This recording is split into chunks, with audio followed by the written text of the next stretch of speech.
Imagine uma cidade que cresce num ritmo frenético. No horizonte, o que se vê são novos prédios surgindo a cada semana e um anúncio constante de progresso e expansão. No entanto, por baixo dessa fachada brilhante, a realidade é outra. As ruas foram abertas sem planejamento, não há sistema de esgoto, a rede elétrica é instável e o transporte público não chega aos bairros mais distantes.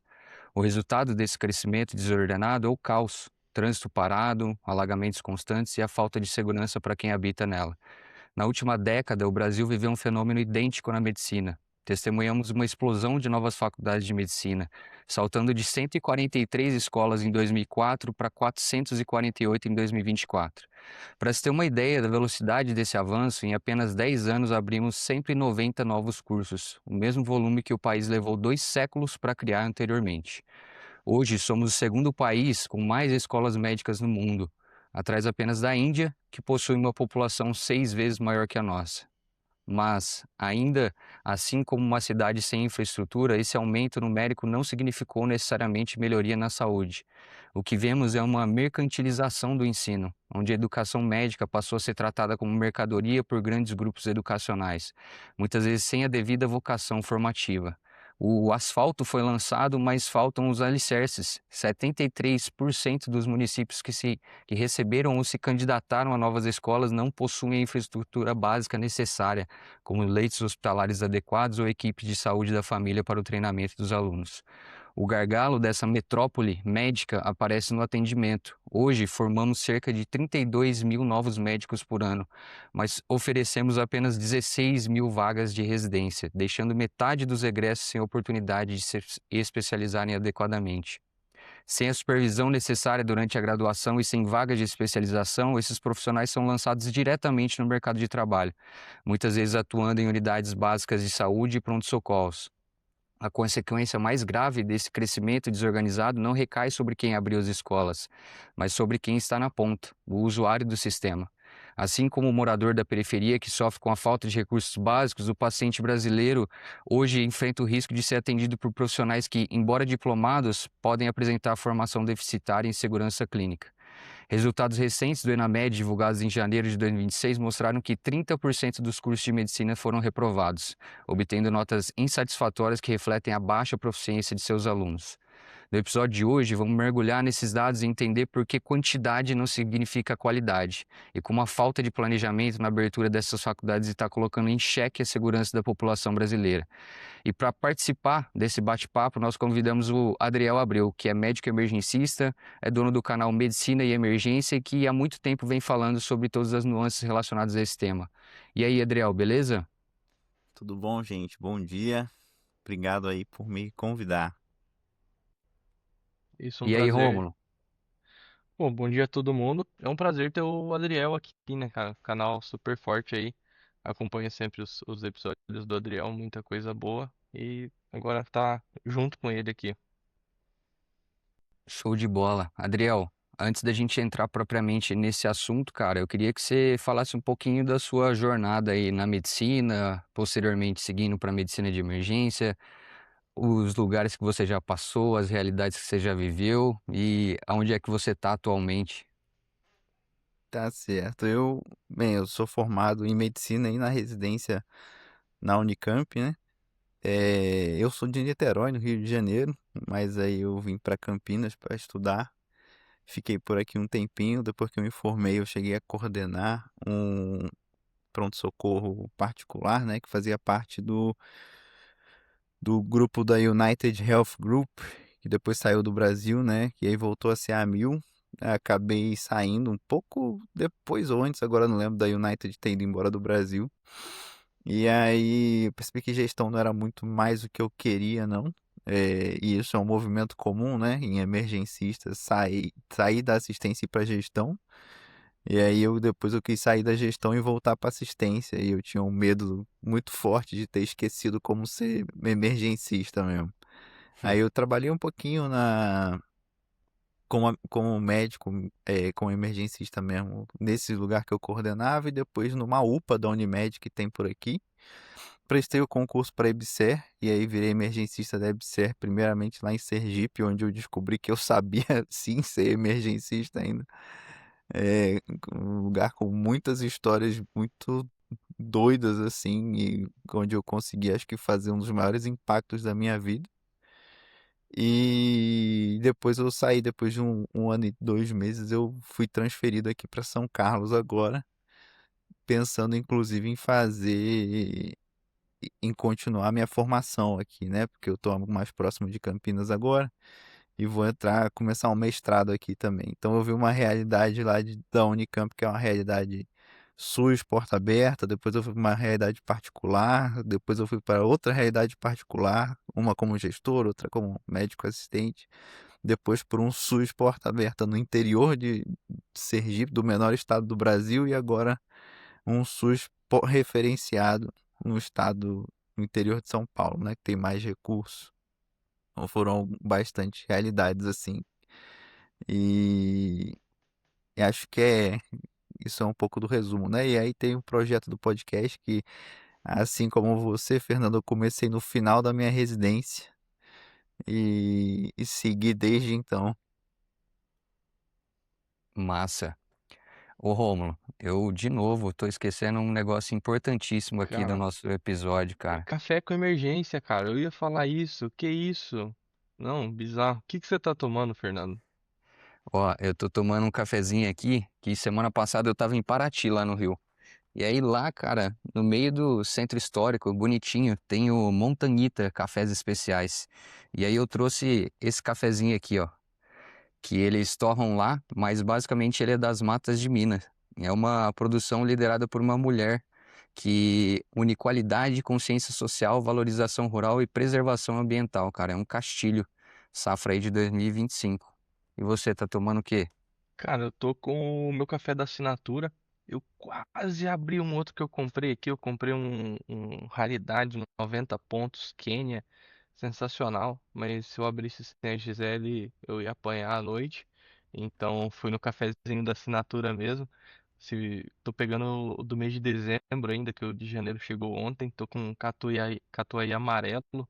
A torra média clara, 86 pontos e meio, cara. Café sensacional. Fiz na Aeropress hoje. Dei uma erradinha, cara. Era pra ter passado em 3 minutos. Aí fui ali abrir a câmera rapidão. Quando eu voltei, putz, 4 minutos, passei rapidão.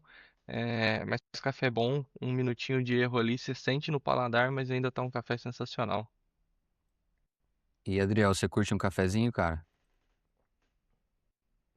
Eu curto, cara. Eu tomava muito café ruim, né? Muito expresso e tal, muito café de hospital. E eu tomava tudo com açúcar, até onde é que um amigo meu, que hoje em dia é infecto, falou pra mim, cara, já parou pra pensar quanto açúcar você toma com tanto de café que você toma? Eu parei de tomar café com açúcar. Aí depois que eu conheci a minha atual namorada, ela me falou que café não é pra ser preto, que a cor do café é vermelha. E aí eu comecei a prestar atenção. E aí, o sonho dela é ter um café, já fez vários cursos de barista, ela foi me ensinando. Aí Que eu massa. faço tudo que vocês fazem também, eu moo o meu próprio café, o grão e tal. Aí hoje eu passei um na Clever, que a gente comprou uma Clever há pouquinho tempo. Clever é E massa, né, tô cara? tomando aí. Eu quero comprar uma Aeropress, porque hoje em dia eu só tomo na Aeropress quando eu saio, mas ainda não comprei não. Cara, te Boa. falar que é um baita investimento, viu, Adriel? De nós dois aqui, eu fui o primeiro a ter. Eu enchi o saco do Fernando, falei, Fê, você tem que comprar o Aeropress, tem que comprar. Ele ficou enrolando. Comprou a nova, que veio muito bonita. Cara, um método muito bom, que é muito versátil. Você consegue moer mais grosso, moer mais fino, trabalhar com mais ou menos tempo. É, pô, perto dos métodos de percolação ali, é bem interessante, cara. É, eu sinto muito mais o gosto quando eu tomo um café de Aeropress do que quando num V60, por exemplo. É, eu gosto. E para acompanhar a gente nesse bate-papo aí, tomando esse café, Adriel, a gente acompanha você lá no seu canal e você fala muito sobre essa questão do SUS, financiamento em saúde. Recentemente você também falou sobre a questão da prova da OAB para médicos, né, que estão querendo fazer. E, cara, quando saiu o resultado do Enamed, na minha cabeça já veio você, assim, pra gente discutir e conversar sobre isso.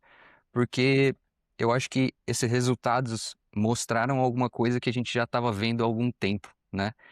Por mais que impactou muita gente, eu acho que para a gente que vive ali o pronto-socorro, a gente que vê a medicina acontecendo, que muitas vezes está na preceptoria, está em contato com alunos de graduação, a gente já vê eh, isso acontecendo. O que que você acha que significa esse resultado do ENAMED? Antes de eu responder, deixa eu perguntar aqui. Vocês estão com tempo? Eu tenho a manhã inteira livre. Eu só tenho que sair às Cara, 11h30. não, eu tô o dia Tranquilo. livre. Tá. É, vamos pensar assim. É, eu gosto de. Quando eu fazia os episódios do meu podcast, ainda faço, né? Mas quando eu faço, eu penso nas coisas com a cabeça um pouco de emergencista, assim. A gente tem que dar um diagnóstico de um problema, né? E depois desse diagnóstico, a gente tem que ter nossas condutas. E as nossas condutas, elas precisam fazer sentido, né? Eu não posso diagnosticar uma sepse, chegar um paciente com febre e séptico e minha conduta ser de pirona. Dipirona pode até abaixar a febre, pode melhorar a frequência cardíaca um pouco, né, do meu paciente, por conta de melhorar a febre, mas eu fiz um diagnóstico e a minha conduta, apesar de até poder me dar uma sensação de que eu fiz alguma coisa, porque eu fiz alguma coisa, pode ser que se eu parar por aí, eu volte a piorar, né? E vai piorar. Quando a gente fala da prova do ENAMED, ela parte de tipo assim, a prova do ENAMED sempre existiu, né? Existe há alguns anos, acho que há mais de 20 anos, né? A gente chamava, eu não sei se era o que chamava ENAD, e essa prova surgiu no estado de São Hum, Paulo, né? Depois isso é o virou ENAD. meio que obrigatória, depois virou obrigatória para todos os estados, aí depois conseguiram derrubar essa obrigatoriedade. Eu prestei essa prova quando me formei, eu falei isso no podcast, eu não passei nessa prova quando me formei. E, e aí agora estão. Aí agora o que acontece, né? Tem esse PL do ENAMED, que é o PL 2294 de 2024, né? Que a ideia é tipo assim, existe um problema. A gente não vai negar que existe esse problema. A qualidade dos médicos que estão se formando está cada vez pior. E aí existe a questão de como resolver esse problema.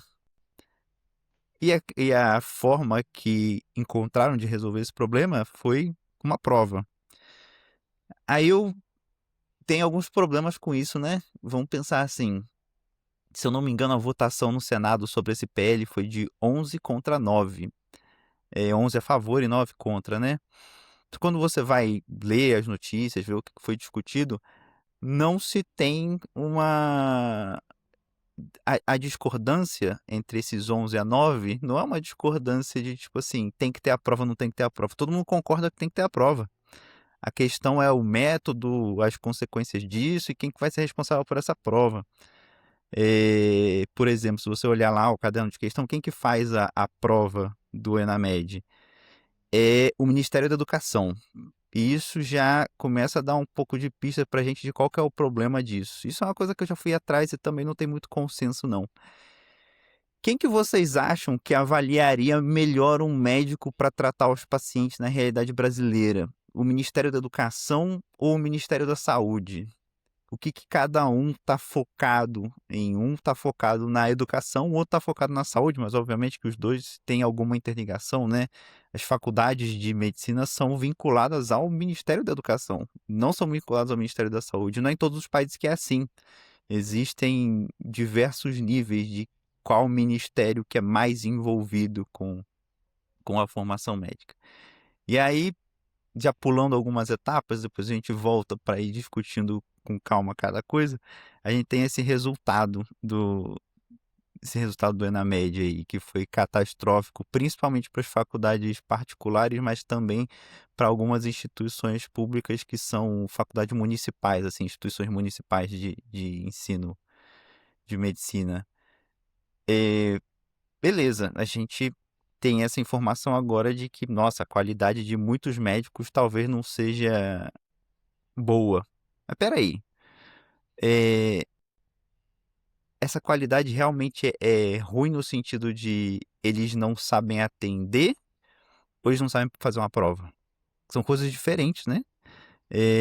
Eu conheço e eu imagino que vocês também tenham colegas assim, eu tenho colegas que são excelentes médicos, muito bons mesmo, que até hoje não conseguiram passar uma prova de residência, porque na hora da prova é um pouco diferente, né?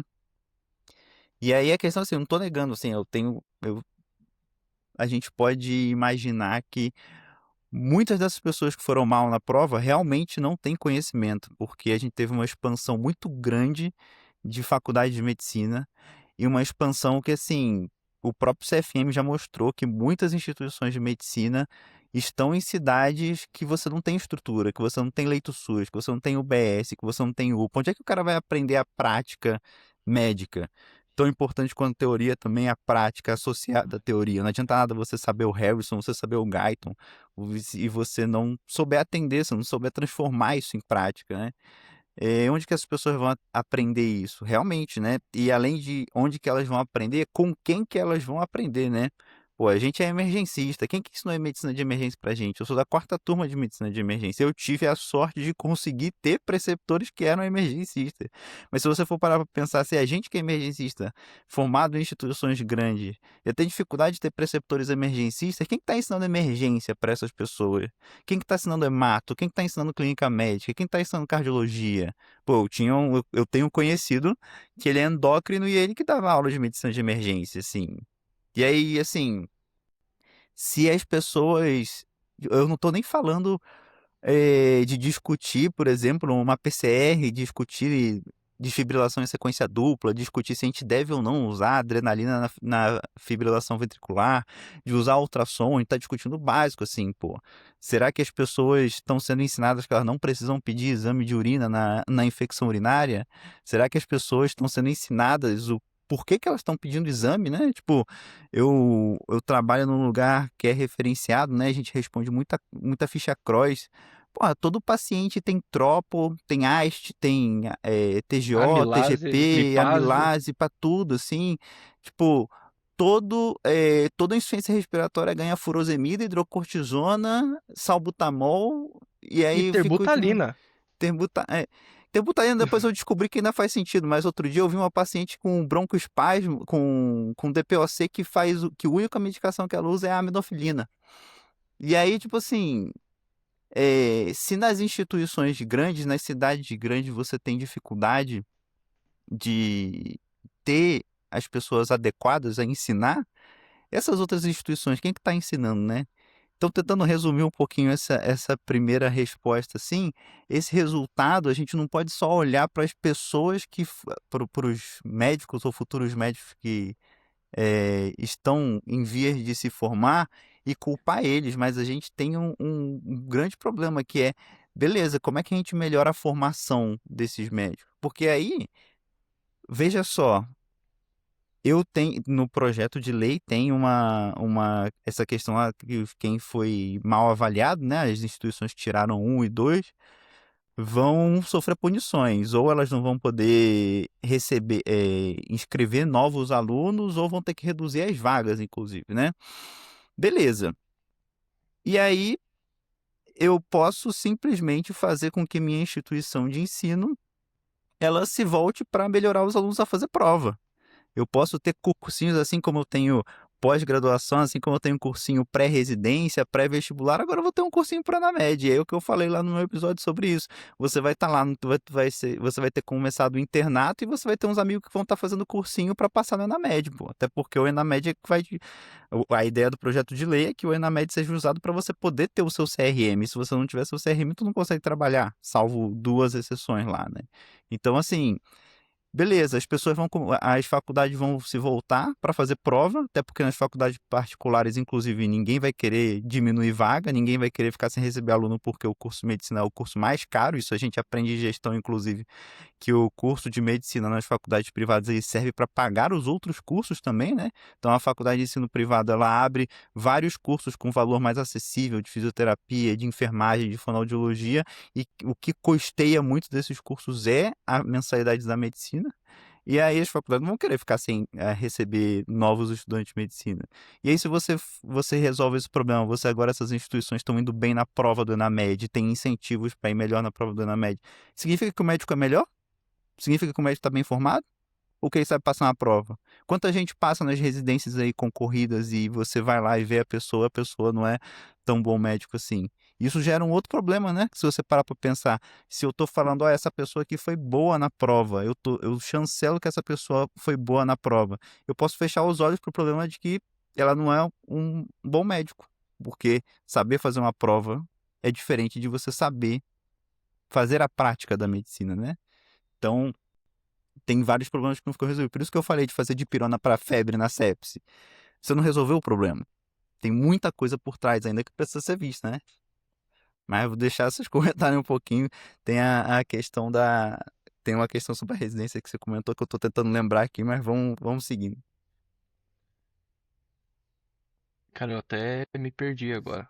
Eu tomei uma surra mental do Adriel aqui. Eu acho que o que você falou, cara, eu queria puxar um gancho para essa questão primeiro de avaliar o que é o bom médico, porque isso é extremamente difícil, né? Porque para uma pessoa que vai lá ser atendida por um médico, vê ele lá extremamente técnico, que sabe tudo, tem um domínio claro assim da medicina inteira, para essa pessoa, aquilo vai ser um bom médico. Mas pode ser que para uma outra pessoa vai ser aquele médico que é super empático, respeitoso, sabe, que trata bem os pacientes, mas que às vezes fala que tem dúvida com relação a alguma coisa, compartilha isso com o paciente. E a gente sabe que na medicina, para você fazer um médico, não é só a parte técnica, né? Tem a parte não técnica. E a prova também não está avaliando isso. E a gente sabe que também essas outras questões não são ensinadas como disciplinas, assim, base dentro da graduação de medicina. Um ponto que você falou que me chama muita atenção e que é o que eu acho que vai começar a acontecer, sinceramente, são esses cursos preparatórios dentro das faculdades específicos para a Enamed. Eu acho que hoje, o contato que eu tenho com muitos graduandos e até mesmo residentes são a galera extremamente focadas em passar em provas. Então você vê lá o cara no quinto, sexto ano, ele tá no internato dele ali, numa sala de emergência de um hospital quaternário da maior cidade da América Latina, e o cara tá mais preocupado em pegar o livro do cursinho do que em aprender o básico sobre eletrocardiograma ou sobre infarto agudo do miocárdio. E aí você coloca isso dentro da graduação. Ah, não passamos na prova da ENAMED, precisamos melhorar. A faculdade vai começar a fazer curso para passar no ENAMED e vai esquecer o que realmente é importante para se formar um bom profissional. Eu não sei qual que é a opinião de vocês com relação a isso. Cara, eu tô tentando organizar aqui o que eu quero falar, porque eu acho que é um assunto muito complicado, né? É, e tem diversos níveis, assim, de impacto e de problema. Eu acho que o primeiro, e eu acho que vocês vão concordar comigo, é o fato de discutir se a prova é a melhor forma de avaliação. E eu acho que é consenso que a prova não é a melhor forma de avaliação. E é o que o Ariel falou, a gente tem muito médico bom que não vai conseguir passar na prova, mas talvez a prova seja o método mais fácil e mais cabível de aplicar. É aquele negócio assim, não é o ideal, mas é o que dá para fazer. E aí, nesse aspecto, eu acho que eu entendo se utilizar a prova, porque, cara, métodos mais complexos talvez usar uma prova seriada, que eu sei que existe essa proposta, pô, vamos fazer uma prova no quarto ano antes do ciclo. O Fernando estava comentando comigo, né, Fernando, acho que foi a Ludmilla que falou sobre isso, aplicar uma Isso. prova no quarto ano, no final do ciclo básico, e depois uma prova no sexto ano. Eu acho que já ajudaria bastante. Mas eu acho que existem até métodos melhores do que uma prova seriada, só que muito difícil de reproduzir a nível nacional. Cara, fazer uma avaliação subjetiva, diária, como é que a gente vai fazer isso a nível nacional? Então acho que é muito difícil. Talvez a prova não seja o mais justo, mas é o que dá para aplicar. É, eu lembro, cara, até. Eu sempre penso nisso quando eu penso em prova, né? O pessoal fala, ah, a prova é muito injusta. Eu lembro quando eu estava no exército, e eu fui médico do exército, eu fui participar de um campo que era o curso de formação de cabos. E, cara, era surração, né? Pegava os meninos novos ali que era soldado, colocava lá no campo e, cara, paulada dia e noite pra ver quem aguentava e quem pedia pra sair. E aí um médico que tava comigo lá, pô, adoro o cara, ele falou, cara, é muito injusto isso, não tem por que fazer isso com os meninos, né? Isso não vai dizer se o cara é bom ou não. Mas infelizmente você tem um número X de vagas ali e você tem que aplicar alguma coisa para separar quem vai chegar lá e quem não vai. Para o cara que vai se formar cabo, a parte intelectual não é tão importante. Então, o que eles usavam é, pô, vai aguentar no físico ou não. E aí eu entendo a prova. A prova é quase isso, é quase bater na gente, só que o cara quer saber se você tem cabeça para aguentar ou não. É o cara que conseguiu estudar. Pô, você vai ter, lá, pegando o exemplo do exército, você teria muitos bons cabos que não aguentariam um campo? Tem muito cara que se fosse promovido a cabo seria um excelente cabo, mas não aguentou a surra que tomou no campo de formação. Assim como a gente tem muito médico bom que não consegue passar numa prova. Mas eu sei que talvez essa galera que o cara que é um bom médico e não sabe fazer prova, eu acho que é minoria perto daqueles que realmente não passam na prova, porque tiveram uma formação ruim, ou por culpa da faculdade, ou por culpa do próprio aluno, e na minha opinião, a grande maioria é os dois. Não sei se vocês concordam comigo. Então acho que teria que ter um método melhor de avaliação, mas não sei se a gente chega lá. Agora eu acho que o mais importante, cara, é que eu acho que a gente talvez está dando a solução errada, sabe? Eu entendo que o Brasil é um país gigante, que a gente tinha um déficit de médico absurdo. Mesmo com esse aumento do número de vagas muito grande, a gente ainda não tem a proporção de médico para a população indicada pela OCDE, né? Tava até falando isso com o Fernando, que a gente está formando muito e ainda não chegou lá. A previsão é que a gente, se não me engano, a OCDE recomenda 3,5 médicos para cada 1.000 habitantes e a previsão é que a gente chegue nisso em 2030. Então, não sei se o aumento do número de faculdades foi objetivando chegar nisso aí. Talvez tenha sido e acabou sendo aproveitado pela iniciativa privada para abrir curso de qualquer jeito. Mas o fato é que talvez, eu acho que a gente não soube olhar para o problema e dar um passo atrás, sabe? Eu, como preceptor de emergência, e o Adriel que tá, pô, mais tempo, acho que tem mais tempo que eu aí já de emergencista, o Fernando que é R3 passa muito por isso. É muito comum a gente pegar aqueles casos que ele não tem resposta, né? Vem um caso pra você que você olha e você fala, cara, esse paciente, e são a maioria dos casos, esse paciente ele não tá no livro, e você não tem a resposta certa para ele. Muitas vezes você tem dois caminhos, você tem informações insuficientes para escolher qual caminho você vai tomar e você tem que fazer aquela escolha. Vou tentar essa terapia ou vou tentar essa terapia. Uma vai dar certo, a outra não vai. É, E você precisa escolher. E eu costumo falar muito isso para os meninos. Eu falo, cara, a gente vai ter que escolher. Põe o que tem na mesa e escolhe o que a gente vai tentar. E a gente reavalia.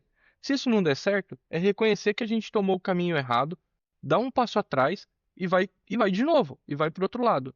Não tô falando de fazer um negócio que vai matar o paciente, mas assim, voltar atrás na conduta e reconhecer, cara, não era isso, vamos pro outro lado. E eu tenho a impressão que a gente não tá fazendo isso. A gente tá tentando fazer um bico no caminho errado. Então escolhemos um caminho, vamos abrir um monte de faculdade de medicina, por quê? Não sei. Parece que para chegar dar mais, pô, ter mais médico para atender a população. E aí chegou num ponto que, ó, galera, não deu certo, abrimos faculdade desenfreadamente, precisamos corrigir isso. Ninguém tem aquela. Parece que. E aí eu tô falando do macro, governo, Ministério da Saúde, Ministério da Educação. Não tem um negócio de vamos dar um passo atrás e vamos rever o que aconteceu. E parece que é um bico no meio do caminho. Eu não sei se vocês têm essa impressão. Não, teoricamente, em 2018, eles proibiram a abertura de novas faculdades de residência. Só De, que de eles. residência ou de medicina? Pera. De medicina, perdão. Mas só que aí, praticamente, por meio de judicialização, as faculdades começaram a conseguir liminar para poder abrir. E foi aí que começou a abrir mais essas faculdades que são nessas cidades sem infraestrutura nenhuma. Então foi visto que em um certo momento aquele projeto lá de você ter mais médicos, de você interiorizar mais o atendimento, que não estava dando certo. Mas só que aí fizeram algo frouxo e deixaram um monte de brecha para conseguirem abrir mais faculdades. E é o que vem acontecendo desde então. Só que o lobby desses grupos de educacionais é gigantesco, cara. É gigantesco. Então, assim, é um mercado muito grande. Se virou um mercado. Não, total, total.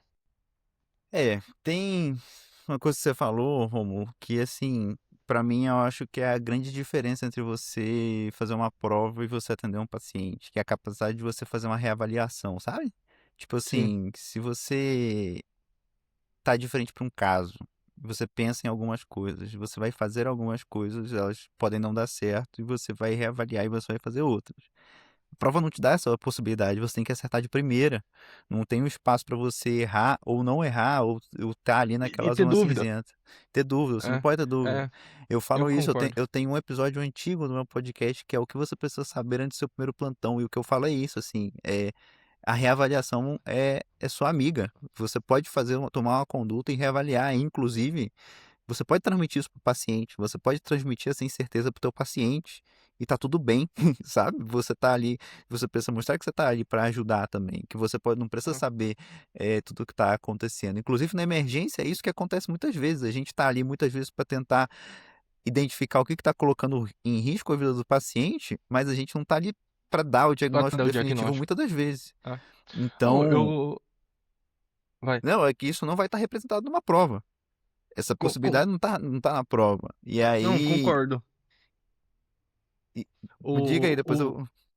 Não, eu concordo. Eu acho que isso aí, cara, conecta com o Fernando gravou uns episódios, não sei se você chegou a ouvir Ainda não uns vi Convivendo com a do Café Incerteza, né? com. Não vi ainda. Cara, é muito isso. E eu acho que, nesse aspecto eu concordo 100%. Eu acho que tem, pô, avaliar o médico de alguma forma, uma prova, sei lá, é a dipirona da sepse ali, entendeu? Eu acho que tem que ter. Como fazer. E você falou sobre isso. Como que vai ser feita essa prova? O que eu acho que tem muito para melhorar. Alguma coisa eu acho que tem que ter. Eu não a prova do jeito que tá não é o ideal. Tem muito espaço para melhorar.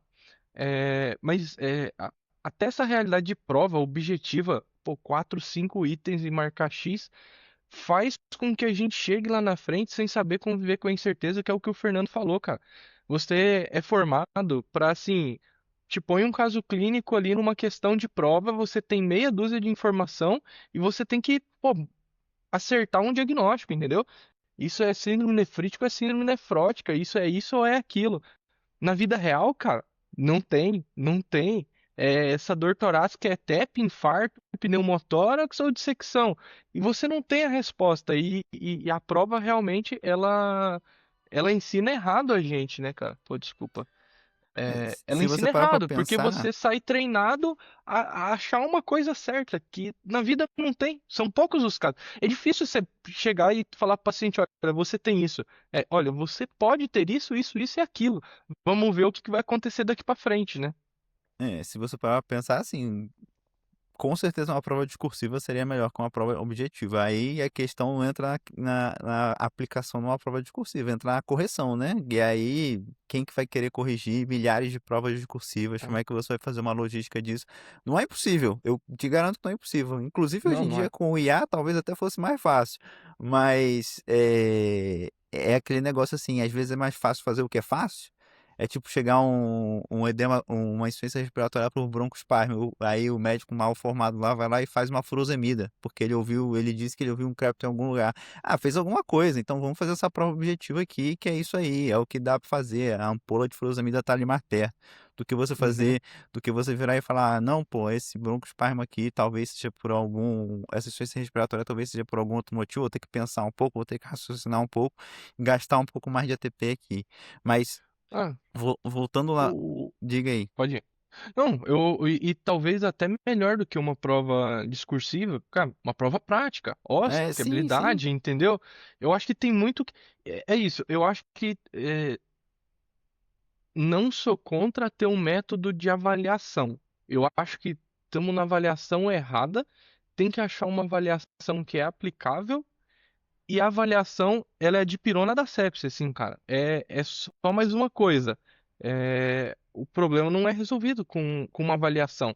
E a avaliação que está sendo feita está muito errada. Muito, muito. Sim. Tipo, na minha opinião, assim, se fosse para dar um exemplo bem esdrúxulo, eu acho que nós estamos com um caso de sepse e eu tô dando 5 gotas de dipirona pro paciente adulto, entendeu?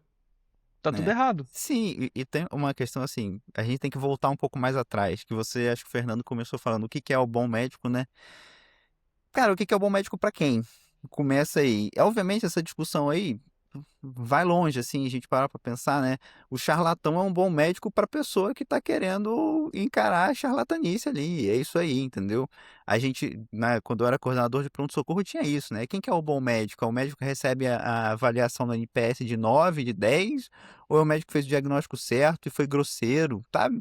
Varia É. muito. E essa discussão aí é uma discussão em aberto até um ponto, tem uma vírgula.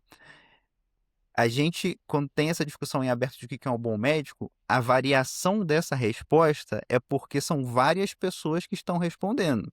Tem o que é o bom médico para o paciente, o que é o bom médico para o acompanhante, o que é o bom médico para a equipe multiprofissional, o que é o bom médico para ele mesmo, o que é o bom médico para a instituição, o que é o bom médico para o CFM. Beleza, por isso tem essa variação. Mas aqui tem uma pessoa que está falando quem que é o que eu quero considerar que é o bom médico. E aí é o Ministério da Saúde, é o CFM, é a AMB. Essas instituições têm que ter bem definidos para ela o que, que é o bom médico que elas querem que seja o bom médico. Entendeu? Não é, Uhum. aqui não é em aberto. Aqui a instituição precisa definir o que, que é o bom médico. E eles estão falando abertamente que o que eles querem definir como bom médico é quem vai bem na prova. É isso que está sendo dito aqui nesse momento. E aí a gente tem uma série de problemas aí, porque a prova talvez não seja a melhor coisa, porque talvez a resposta do que é o bom médico para o Ministério da Educação, que é quem está fazendo a prova, seja uma resposta diferente do Ministério da Saúde, que não está fazendo a prova, que não está participando disso. E aí, uma das perguntas que eu faço lá no meu episódio, inclusive, sobre a OAB da medicina, né? Lembrando que, né, eles usam, na formulação do projeto de lei, eles usam a OAB da medicina, a OAB como exemplo, né? A OAB impede de ter advogado ruim? Não. Tem um monte de advogado horrível por aí, corrupto, Ah, criminoso, que foi que tem a carteirinha da OAB. E aí a grande questão que me incomoda muito também é assim, ó, beleza. Esses médicos aí que não passarem, que não forem bem, não vão poder ter CRM, não vão poder trabalhar. Salvo se eles passarem na residência, aí beleza, eles podem trabalhar e tudo bem, faz sentido. Você não passou na prova na média, você passou na residência. A residência, teoricamente, é um negócio preceptorado. Então, a gente está falando que esse médico não tem a aptidão que a gente espera, mas ele vai estar no serviço que ele vai ter gente em cima dele que vai formá-lo, né? A formação dele está continuando. Beleza, a gente sabe que isso não acontece o tempo todo, mas no papel, beleza. Aí outro negócio que me incomoda é tipo assim, beleza, a outra opção que o médico que não passou no ENAMED tem é Tá atendendo mais trabalhando SUS. médicos. É, por quê? Por que que ele pode trabalhar no Mais Médicos? Eu até tenho um amigo que ele é do Mais Médicos, eu perguntei pra ele, cara, tem preceptoria no Mais Médicos? Ele falou, não. Tem uma preceptoria que vai uma vez a cada mês pra dar uma aula e uma outra que também é, tipo, não tem preceptoria. Então esse cara, aí é o que eu falo, e desculpa o carioquês aqui. Então o médico que é ruim pode ter gente pobre e fudida. É isso, pô. É isso que tá escrito ali. Não é uma importância, não parece pra mim que é uma importância real com a qualidade da saúde que tá sendo entregue. Entendeu? E e aí a gente vai entrar em, em vários pontos assim, que eu acho que é uma coisa que o Fernando falou no começo ali, que é a questão de vagas de residência. Cara, a gente sabe o que que a gente sabe que a residência melhora o médico. Obviamente tem gente que faz residência e vai continuar sendo um péssimo médico. Aí já é outro problema. Tem a questão da qualidade da residência. Se a gente já tem dificuldade de ter professores para ensinar o internato, imagina ter professores para ensinar a residência. Mas a residência, de fato, ela melhora o médico. E ela melhora o médico também por uma coisa muito importante. Porque quem está fazendo residência está fazendo com o objetivo de se tornar aquela especialidade, aquele especialista, sabe? E sim, a gente tem pouquíssimas vagas de residência. A gente tem, se eu não me engano, era tipo assim, uma relação de uma vaga de residência para cada 4 médicos formados, é tipo assim, é muito pouco. E aí, dentro dessas vagas também entra a questão que nem todas são de acesso direto, né? Então você precisa ter feito uma outra residência para entrar nas outras vagas de residência. E no projeto de lei, na discussão que teve no Senado, falaram isso, de que existe um objetivo até 2030 em aumentar o número de vagas de residência. Só que assim, eu já li muito projeto de lei para saber que, tipo assim, isso é assim, a gente vai ver, tá? É tipo quando você é criança, tá com seus pais no shopping e fala assim, na volta a gente compra. É tipo assim, Ah, vamos começar esse negócio e aí talvez a gente veja isso na frente. Cara, assim, se você olhar para Portugal, para França, para Alemanha, para os Estados Unidos, para o México, para o Canadá, para uma porrada de país, seja desenvolvido, seja em desenvolvimento que for, essa distorção de número de vagas de residência para número de graduando, ela é muito pequena, às vezes ela nem existe, às vezes todo mundo tem o mesmo número, sabe? E a gente precisa Às vezes é o resolver único isso. caminho pro recém-formado, né? Tipo, é fazer Exatamente. residência. Você não pode atuar, você não pode ser médico se você não tiver uma especialidade. Então, um dos grandes problemas, e aí que a gente pode pensar em ajudar a responder essa pergunta de quem é o bom médico, é pensar para que eu estou formando esse médico, sabe? Esses médicos que eu estou colocando no mundo, que eu estou colocando no Brasil, que eu estou colocando no mercado de trabalho, o que eu espero dele?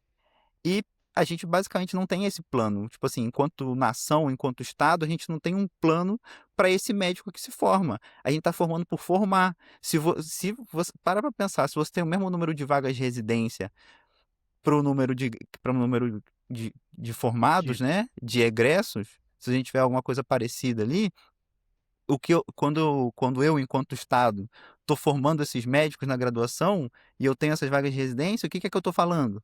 Eu estou falando para eles assim: o meu objetivo formando vocês é transformar vocês em especialista.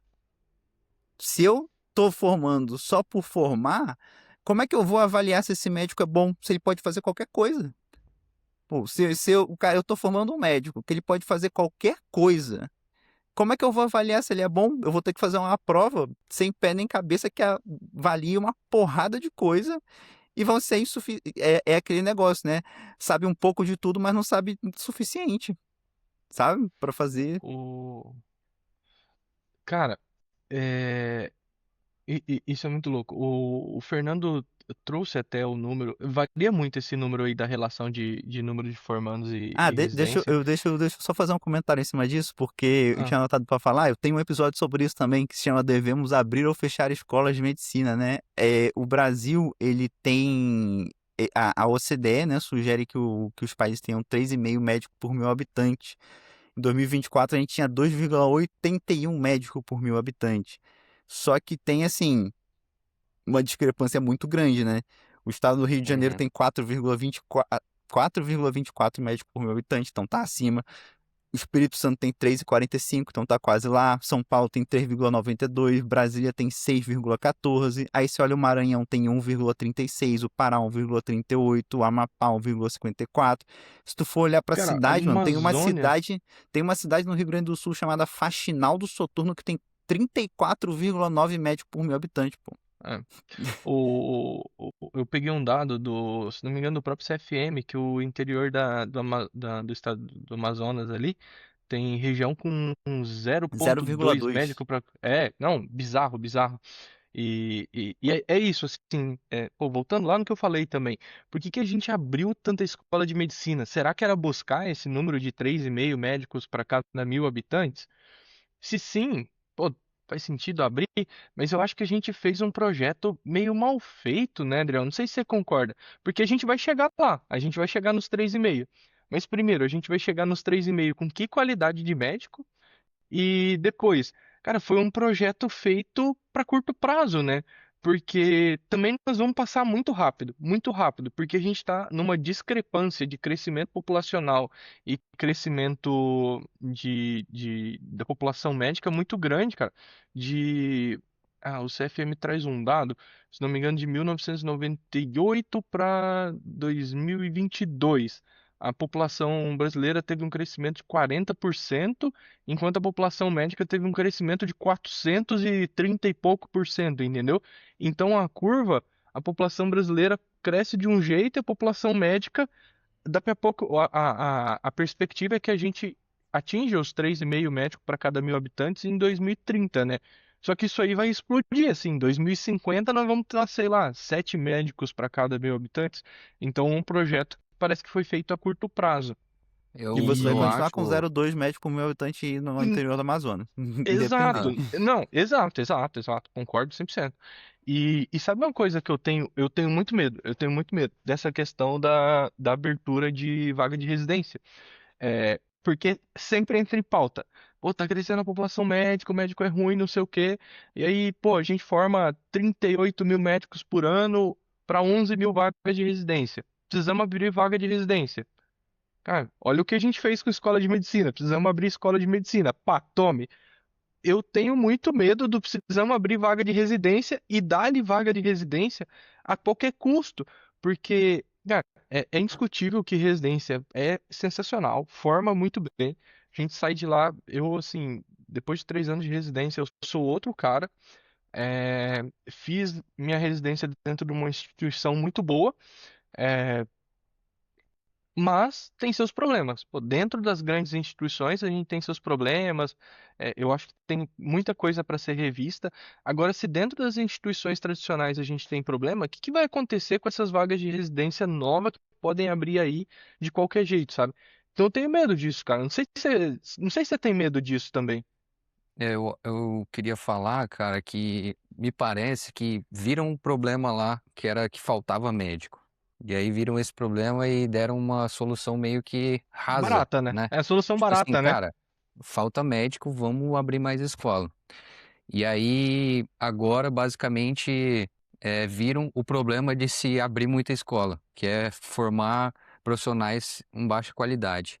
E aí, mais uma vez, estão fazendo uma análise rasa de uma prova ou de um meio para tentar segurar esse médico ruim, assim. E aí criaram esse OAB da medicina. E aí, basicamente, a gente não pensa direito nos problemas relacionados a essa prova. Primeiro, que é isso tudo que a gente falou, né?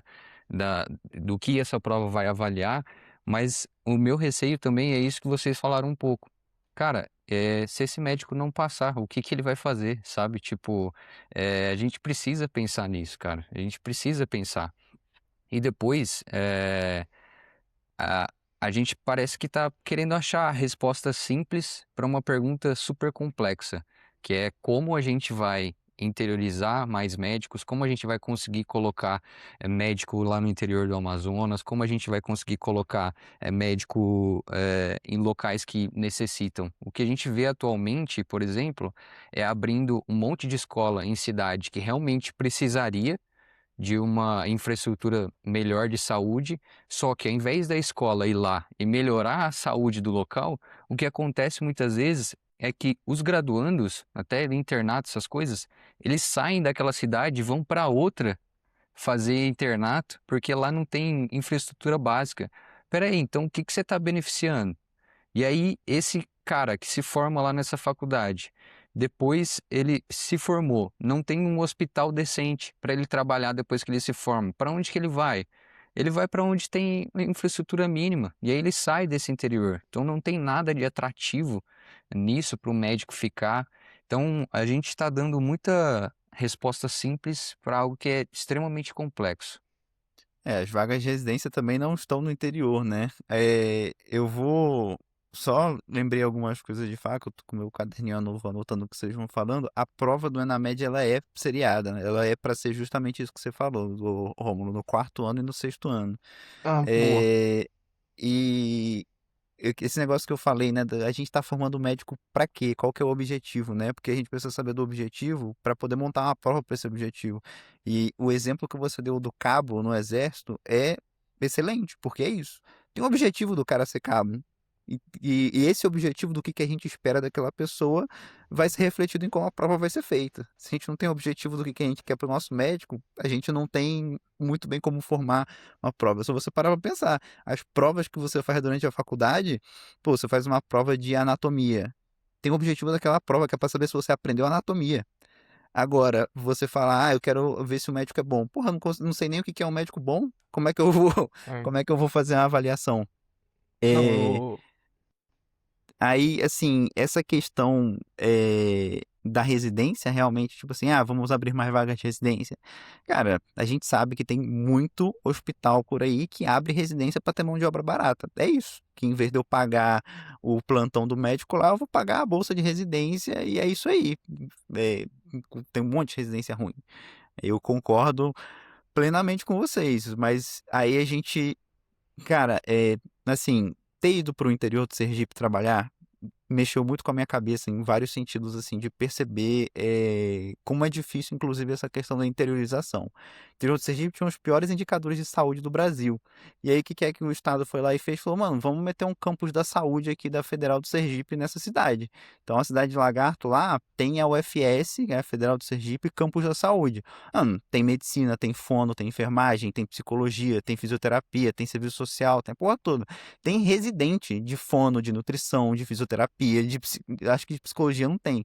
Eu trabalhava lá num pronto-socorro que era um caos, porque era a porta aberta e porque não tinha UBS direito, não tinha UPA direito, mas no meu pronto-socorro, se eu precisava de um psicólogo lá, tinha fisioterapia respiratória e motora para todo mundo, tinha fonoaudiologia, tinha nutrição, tinha tudo. E, pô, para uma cidade que não tinha nada e passou a ter, e a região passou a ter isso, é sensacional.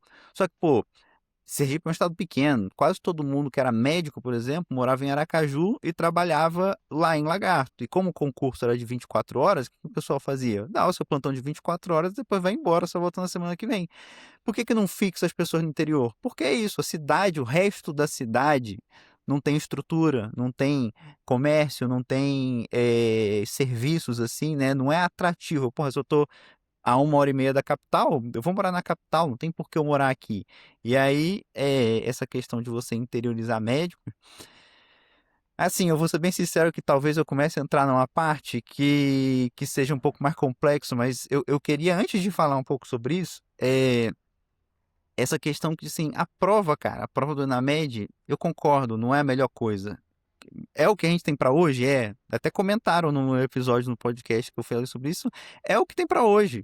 Só que a gente não pode parar aí. A gente tem que entender que o problema é complexo. Beleza, vamos fazer a nossa dipirona agora, mas o antibiótico tem que entrar dentro de 1 hora que o paciente tá chocado, entendeu? Vamos fazer o resto.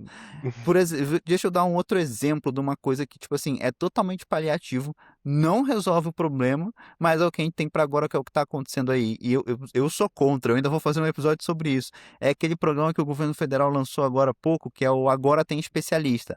Pô, tem uma porrada de gente precisando de especialista, precisando de cirurgia, precisando de oftalmo, precisando de uma porrada de coisa. A gente não está caminhando para formar mais cirurgião, para formar mais especialistas, porque a gente não tem as vagas de residência, que a gente está conversando aqui agora. Os especialistas estão centrados nas grandes cidades, e aí você faz um projeto que é tipo assim, porra, vamos usar os especialistas do serviço privado lá, que muitos deles se formaram no público, mas foram trabalhar no privado, e vamos tentar melhorar essas filas. Beleza. A fila vai continuar existindo, as pessoas no interior vão continuar tendo dificuldade de acesso ao especialista. Você vai conseguir fazer aquela cirurgia, aquela colecistectomia, aquelas cirurgias eletivas para quem estava na fila precisando, não para todo mundo, mas para alguns, vai. O problema está resolvido? Não. Qual que é o problema de não ter especialista? Porque a gente precisa formar mais especialista. Então a gente não pode parar aí, pô. A gente tem que ir além. E aí a gente vem para a questão dos médicos, da formação médica, e assim, eu tenho uma visão um pouco diferente do que vocês falaram, assim, eu não acho que essa formação, essa abertura indiscriminada De de escola? faculdade de Escola de medicina? medicina foi um projeto, isso não foi um projeto. E aí, assim, aqui eu sou sempre aberto a discordâncias, mas eu gosto muito de estudar a história da medicina e eu estou estudando agora um pouquinho de história na antiguidade, na época da Grécia e da Roma antiga lá, e é engraçado ver essas coisas porque tinha uma discussão antigamente de que podia falar sobre a vida na Grécia antiga, né? O médico não tinha um monopólio sobre a vida, um dos grandes adversários do médico sobre a vida era o filósofo, porque os dois falavam sobre a vida. E a gente acaba ao longo do tempo perdendo um pouco de vista que a medicina vai muito além do médico, do fazer medicina. E se a gente ficar olhando para as coisas só com cabeça de médico, a gente não vai conseguir dar resposta para os problemas que a gente precisa dar. A gente não vai conseguir entender a complexidade e a profundidade dos problemas sociais que a gente está lidando, porque a medicina tem o seu valor social. A medicina não é só entubar, a medicina não é só fazer uma reanimação, a medicina não é só tratar uma sepse. Tem o local onde a gente trata a sepse, o como a gente trata a sepse, o que a gente tem disponível para tratar a sepse, a regulação, como que o paciente chega, tudo isso é uma coisa que permeia várias coisas. A própria fixação médica e a própria criação de vagas de residência tem toda essa discussão por trás. Olha, o próprio ENAMED é uma discussão política. E aí eu não sei se vocês sabem, mas o maior grupo de educação privada do mundo, ele é brasileiro.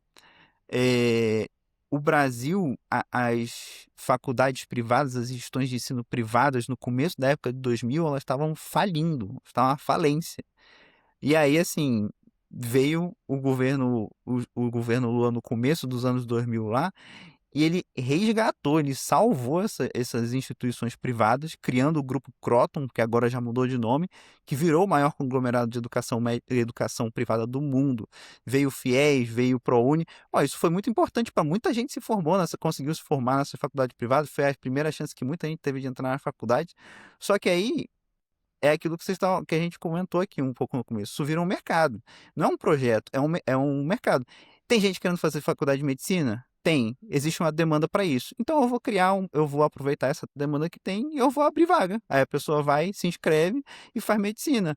E aí eu gero um mercado de gerar diploma. E muitas vezes eu estou gerando, na verdade, eu não estou gerando. Eu gosto de falar que eu não estou criando nem médicos. Eu estou criando técnicos em medicina. É a pessoa que pede exame, é a pessoa que faz aquele exame físico padrão. Porra, eu respondo ficha Crohn, aí tem lá o paciente está com uma dor abdominal, aí tem lá descrito o exame físico padrão que os caras colocam otoscopia e uroscopia do paciente. Pô, tipo, não precisa disso. Eu estou criando técnicos de medicina que não sabem o que eles estão fazendo e estão reproduzindo mecanicamente o que eles aprenderam. E aí esse mercado vai crescendo. E aí onde que vai ter demanda? Ah, tá tendo demanda nas capitais. Tem muita, pô, imagina São Paulo. São Paulo é o lugar que tem mais escola de medicina. Tem muita gente e pouca vaga pública. Então vão abrir mercado. O Estado está se desfinanciando e aí tem um monte de gente nos interiores querendo fazer medicina. Pô, eu tenho uma faculdade grande eu tenho uma faculdade privada grande no interior e eu tenho caixa para conseguir. Eu tenho uma faculdade grande na capital, eu tenho caixa para conseguir abrir uma filial no interior, numa cidade pequena onde não tem estrutura. Beleza, eu vou abrir. E vai ter gente para pagar, vai ter gente que vai financiar para pagar. Não sei se vocês sabem dessa informação, mas 70% das famílias brasileiras, acho que é 70 ou 77% das famílias brasileiras em 2023 estavam endividadas. As pessoas se endividam para fazer medicina. Eu tenho muitos colegas médicos que, pô, se formaram na graduação e estavam tendo que se matar de trabalhar para conseguir pagar o financiamento que fizeram. Então, assim, não foi um projeto de, vamos aumentar o número de médicos, foi uma oportunidade de mercado. E essa oportunidade de mercado foi abraçada. E é isso aí. Qualquer outra oportunidade de mercado que a gente está vendo agora, que é reflexo da falta de vagas de residência? Pós-graduação. Pô, é uma oportunidade de mercado. Vamos meter pós-graduação em tudo. Quando eu crio o ENAMED e eu começo a colocar punição para as faculdades de medicina, abre-se uma nova oportunidade de mercado, pô. Curso para passar no ENAMED. Então, assim, existe essa questão que, ao meu ver, e aí é a parte que a discussão sai um pouco puramente da medicina e vai para a parte social da medicina, que é a gente precisa urgentemente de expandir a capacidade, a infraestrutura médica nas cidades, nos estados, porque você pensa assim, pô, imagina, nós somos emergencistas, beleza? Eu posso ser o melhor emergencista do mundo. Se eu estou num lugar onde eu não tenho tubo, onde eu não tenho antibiótico, onde eu não tenho nem dipirona, eu consigo fazer um bom atendimento? Não, não consigo. Então, o que é que garante inicialmente que eu consiga fazer um bom atendimento? É eu ter a materialidade ali para me ajudar, eu ter recurso para me ajudar, eu ter infraestrutura para trabalhar. Eu posso ser o melhor médico se eu não tenho recurso, não tem muito o que eu fazer. Então eu preciso de recurso. Então como é que eu formo bons médicos? primeiramente eu preciso ter recurso, eu preciso ter leito SUS, eu preciso ter centro cirúrgico, eu preciso ter sala de emergência, eu preciso ter UBS, né? Porque a gente não está falando só de emergência, a gente está falando de medicina ambulatorial, medicina de família. Então eu preciso ter UBS, eu preciso ter UPA, eu preciso ter hospital, eu preciso ter centros multiprofissionais. Então eu preciso construir essa estrutura. Aí, eu acho que foi você que falou, Rômulo, que você falou assim, parece que a gente faz tudo a muito curto prazo. Concordo 100%. Sim. Os nossos governos, sejam eles quais foram, de direita ou de esquerda, parece que ninguém consegue olhar para frente. Parece que a gente está olhando assim, tá bom, eu preciso fazer as coisas para no máximo dentro de 4 anos, porque senão eu não vou conseguir me reeleger. E aí tá uma questão assim, construir infraestrutura de saúde demora mais que 4 anos. E aí tu vai começar uma parada que quem vai inaugurar é teu adversário depois, entendeu? Então assim, Pô, a gente enquanto políticas de saúde fica refém dessa visão a curto prazo. A gente precisa muito construir novas infraestruturas de saúde, criar novos centros, novos polos de saúde. Pô. Não pode tudo ficar preso em São Paulo, não pode tudo ficar preso em Campinas, em Ribeirão Preto, não pode ficar tudo preso no Rio de Janeiro, a gente precisa descentralizar essas coisas. E aí, só para finalizar minha fala, isso que a gente estava falando de descentralizar, de fixar o médico no interior, cara, eu não vou conseguir fixar o médico no interior se eu não criar serviço, se eu não estimular a criação de serviços nos outros lugares.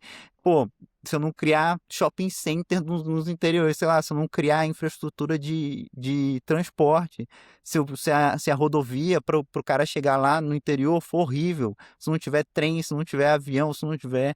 Então, assim, interiorizar médico, criar mais infraestrutura de saúde, passa por toda uma gama de questões políticas e econômicas que vai muito além só de fazer uma prova de, de, pô, de medicina. Então, assim, é um bagulho complexo que nós, enquanto médicos, se nós nos prendermos só à medicina, a gente não vai conseguir dar as respostas necessárias. A gente precisa de muita coisa.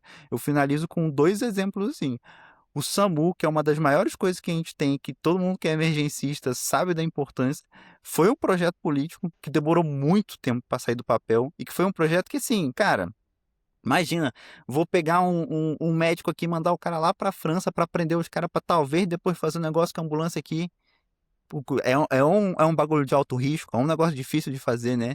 E a outra coisa, assim, nós, enquanto emergencistas, precisamos ter bem claro, a gente tem que olhar muito para a medicina de família, por exemplo. A medicina de família, ela surge não só como uma especialidade isolada, mas ela nasce junto com uma política de estratégia de saúde da família. Então, enquanto a gente não tiver uma política de estratégia de medicina de emergência, a gente também vai ter grandes problemas em expandir a medicina de emergência.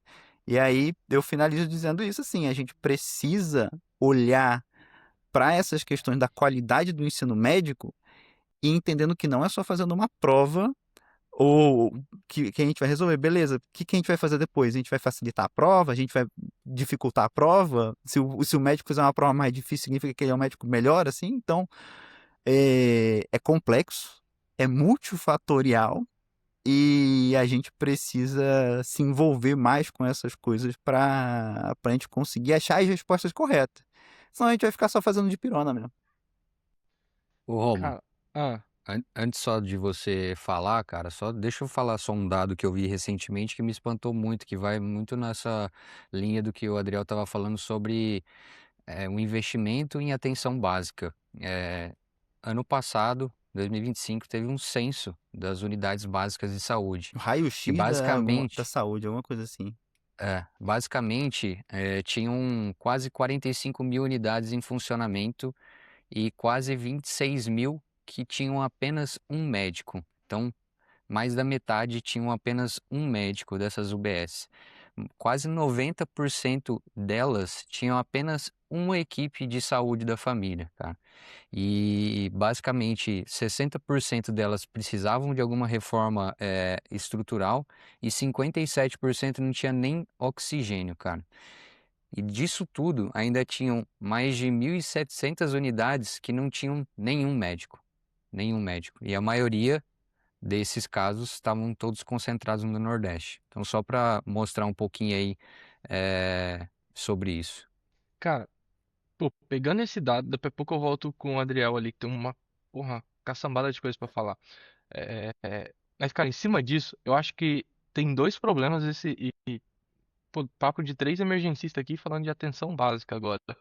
É, mas, cara, tem dois problemas que eu vejo nisso. Primeiro, que um dos caminhos que está sobrando para o recém-formado é a atenção básica. E isso é um problemaço, cara, porque os caras não estão sendo formados para isso. E a atenção básica tem uma puta importância, tem muita coisa para fazer. É responsável por não deixar o nosso PS ficar lotado lá, porque se a atenção básica não fizer o trabalho bem feito, nós estamos lascados. Outra coisa super importante da atenção básica, que fala com o Adriel falou. Ah, cara, vamos fazer o programa. Como é que é o nome, Adriel? Agora tem especialista? Agora tem especialista. Cara, se a atenção básica não fizer o trabalho dela bem feito, esse paciente não chega no especialista. Não adianta você dar ao especialista, pô, já não tem número de especialistas suficiente, a gente não vai formar, é um tapa-buraco ali, mas a atenção básica não faz o trabalho dela, cara. A minha noiva, ela tá terminando o masto agora, né? E a gente estava conversando que um dos grandes problemas da mastologia é que o paciente não chega na masto, porque não existe o rastreio na UBS, cara. Então, assim, se a gente não tem uma atenção básica bem feita, o especialista pô, não tem, entendeu? Então, isso é super complicado. E entra também, cara, Adriel, pô, é exatamente o que você falou. Quando eu disse assim, projeto de aumentar, é meio eufemismo, porque bem de colocando as cartas na mesa, a gente sabe que é, isso que aconteceu é mercado, cara, é mercado. E, e existe muita coisa que vem mascarada de boas intenções, mas é ruim. E dentro da UBS eu vejo um pouco disso. Existe um aumento de número de UBSs e tudo, mas vai no mesmo sentido, cara, das coisas não funcionarem como deveria, sabe? O meu irmão tá terminando residência de saúde da família. E recentemente eu estava conversando com ele.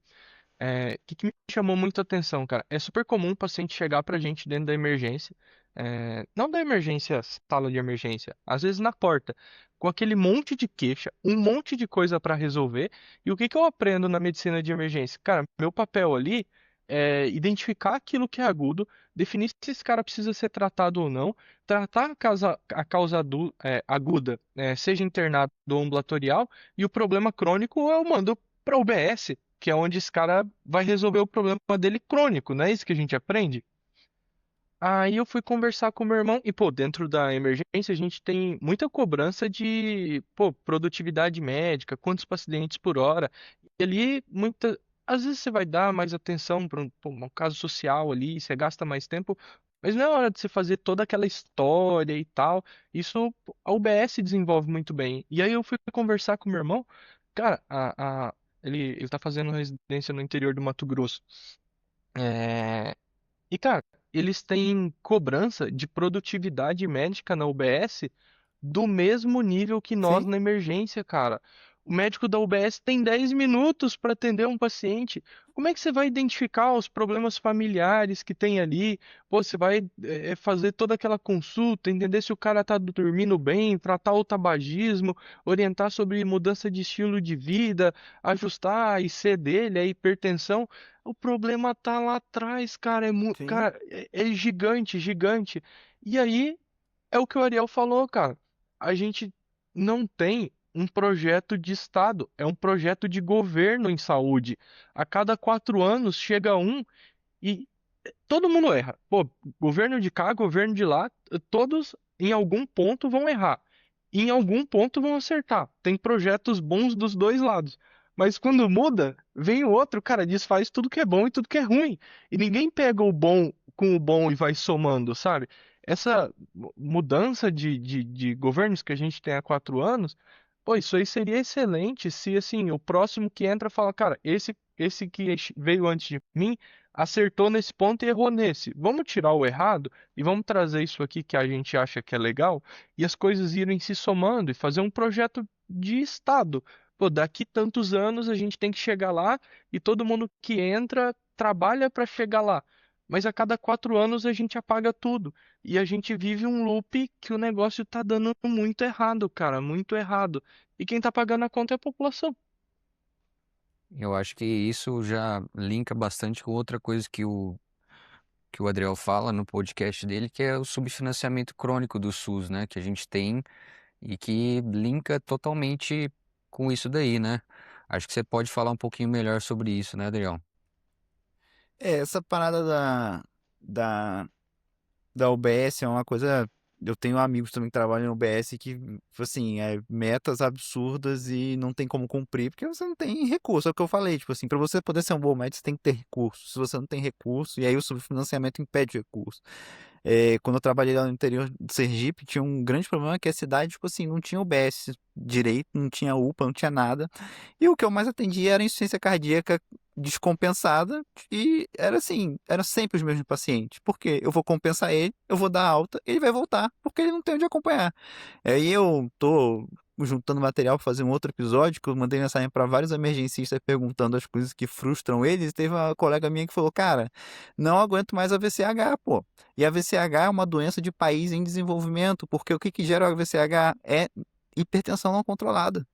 Pô, e é tipo assim, você falou, nós emergencistas falando de atenção básica. É claro, pô, é porque a atenção básica mal feita gera as emergências, pô.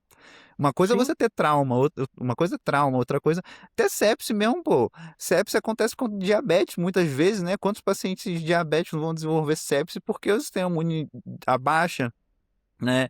A hipertensão aí causando infarto, edema agudo de pulmão, AVC, e aí depois isso vira um grande problema para frente, porque são pacientes que vão precisar de reabilitação e a gente nem reabilitação tem.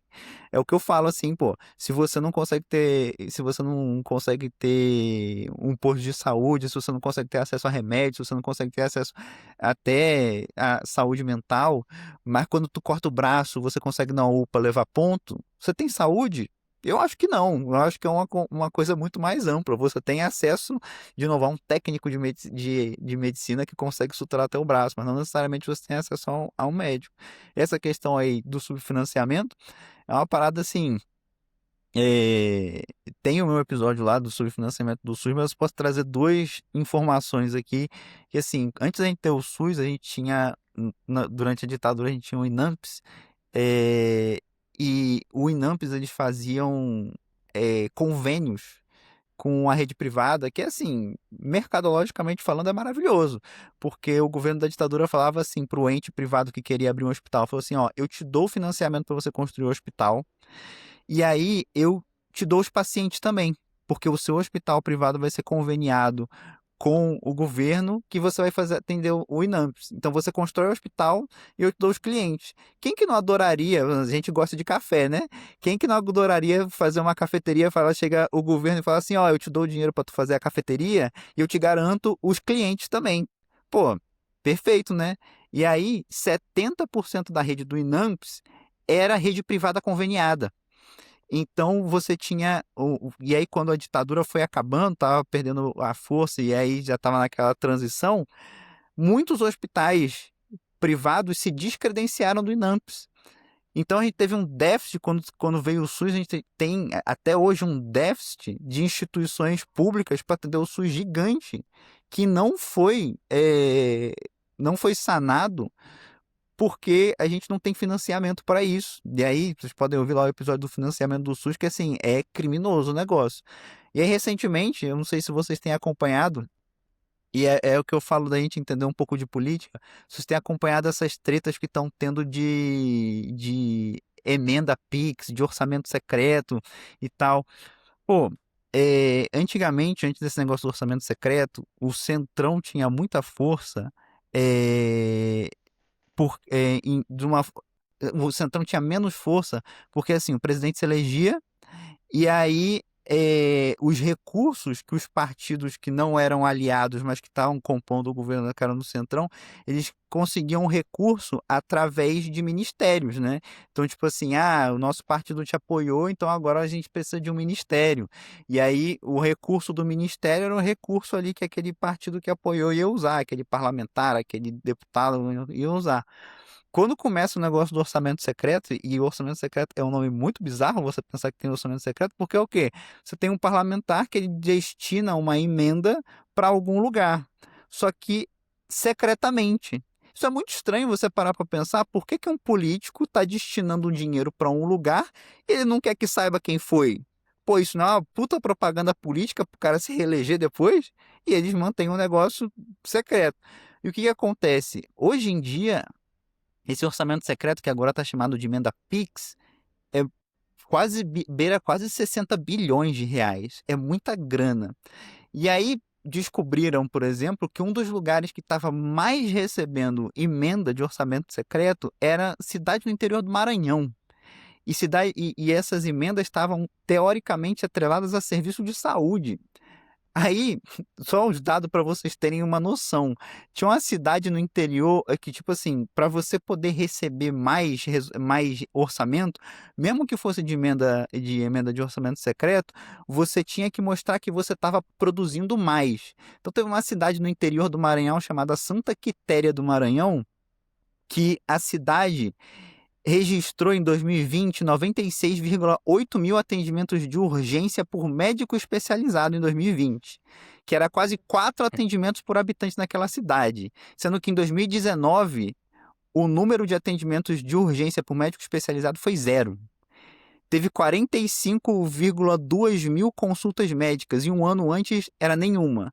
49 mil dosagens de colesterol, quase 2 dosagens por habitante, e 52,8 mil exames para identificar, aqui no jornal está escrito lesão no fígado, que foi mais de 2 exames por habitante. 59,8 mil hemogramas nessa cidade que nunca tinha feito hemograma antes, nem voltou a fazer no ano seguinte, fez tudo em 2020.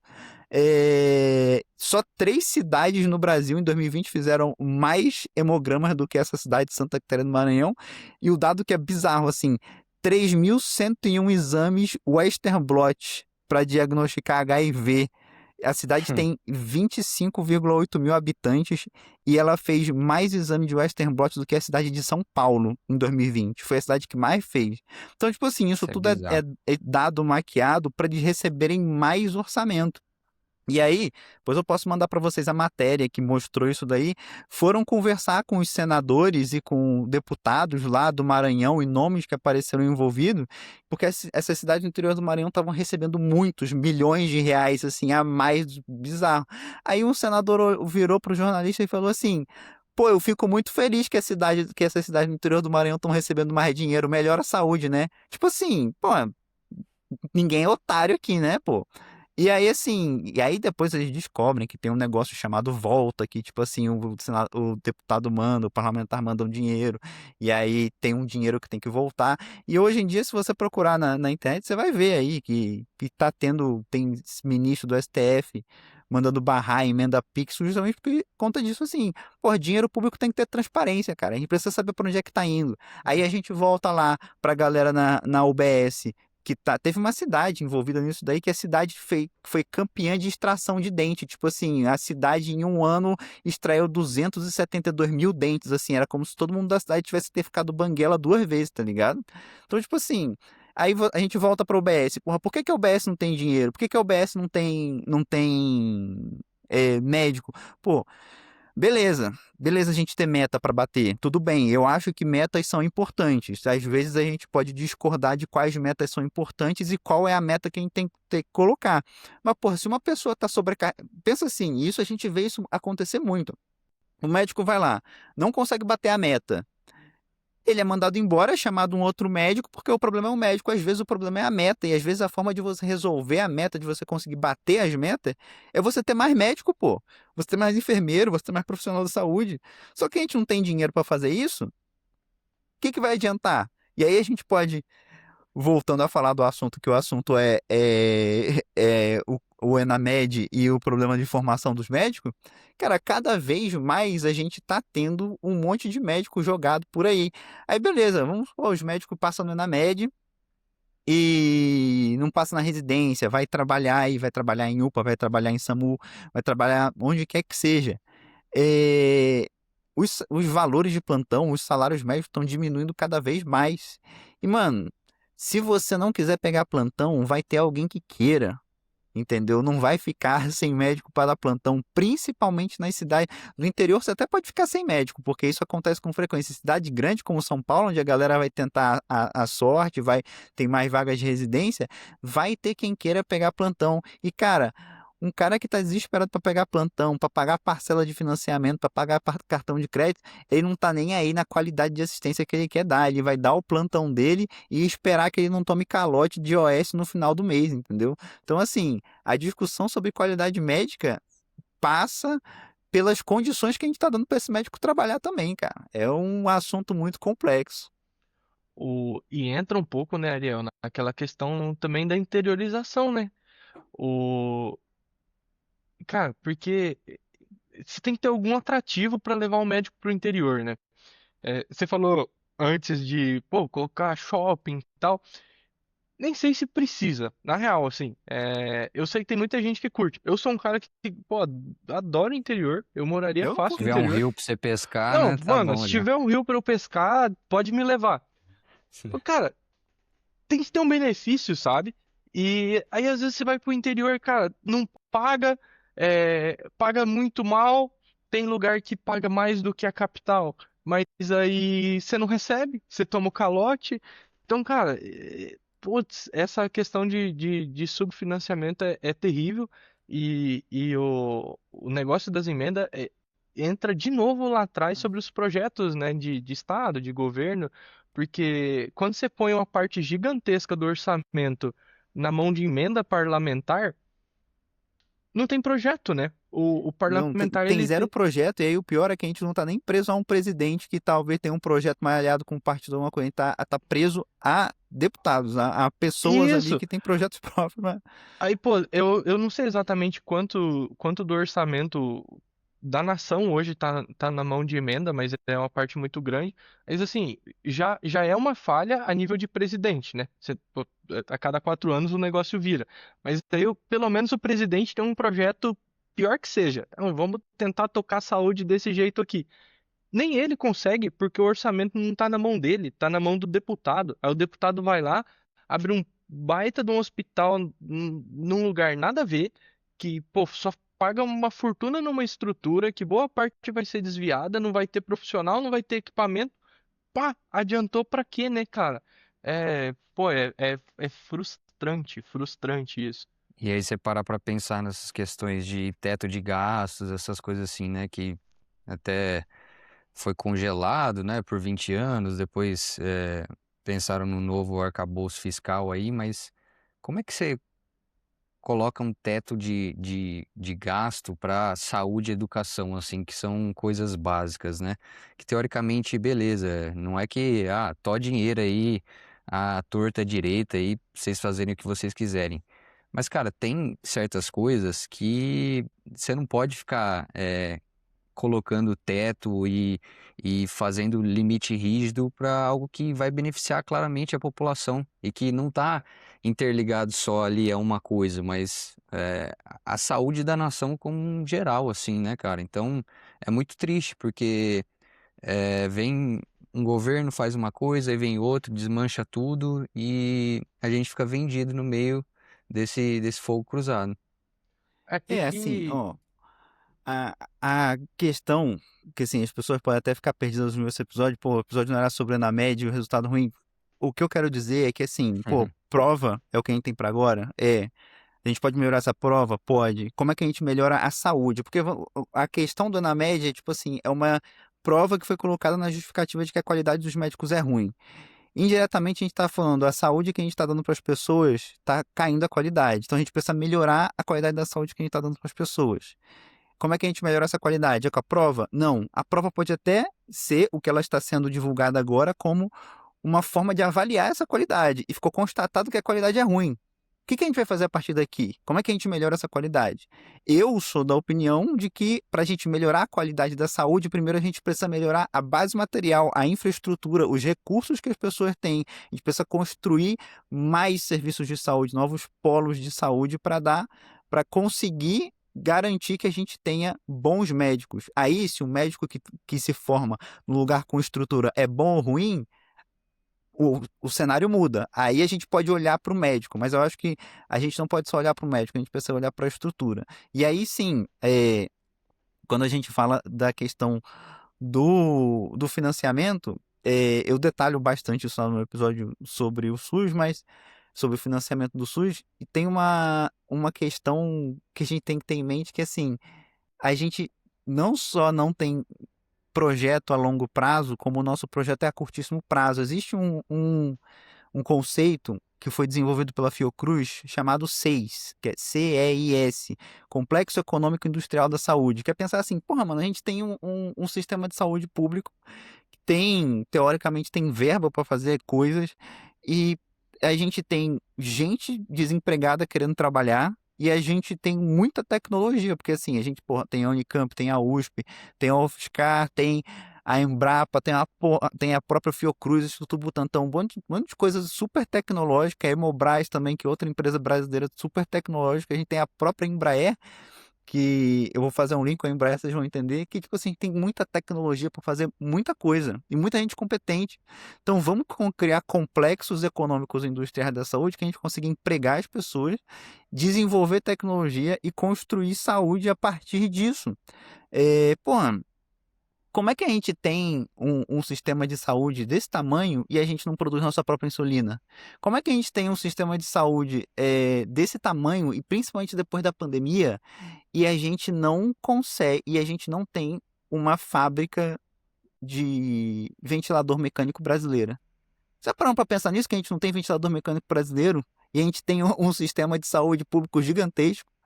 é, não é como se a tecnologia fosse de outro planeta. Eu lembro muito no Na começo da pandemia? pandemia, que não sei se vocês acompanham o Paul McCrich, o Amy Critch lá, do Scott Weingart, que tipo assim, ele ensinava a fazer o ventilador mecânico do it yourself, tá ligado? Aí tem Embraer, porra, que tem tecnologia de turbina, tá ligado? Não é muito fácil a gente criar uma empresa de ventilador mecânico. Como é que a gente não tem uma empresa, uma montadora de carro que faça ambulância, porra? A gente tem o SAMU, sabe?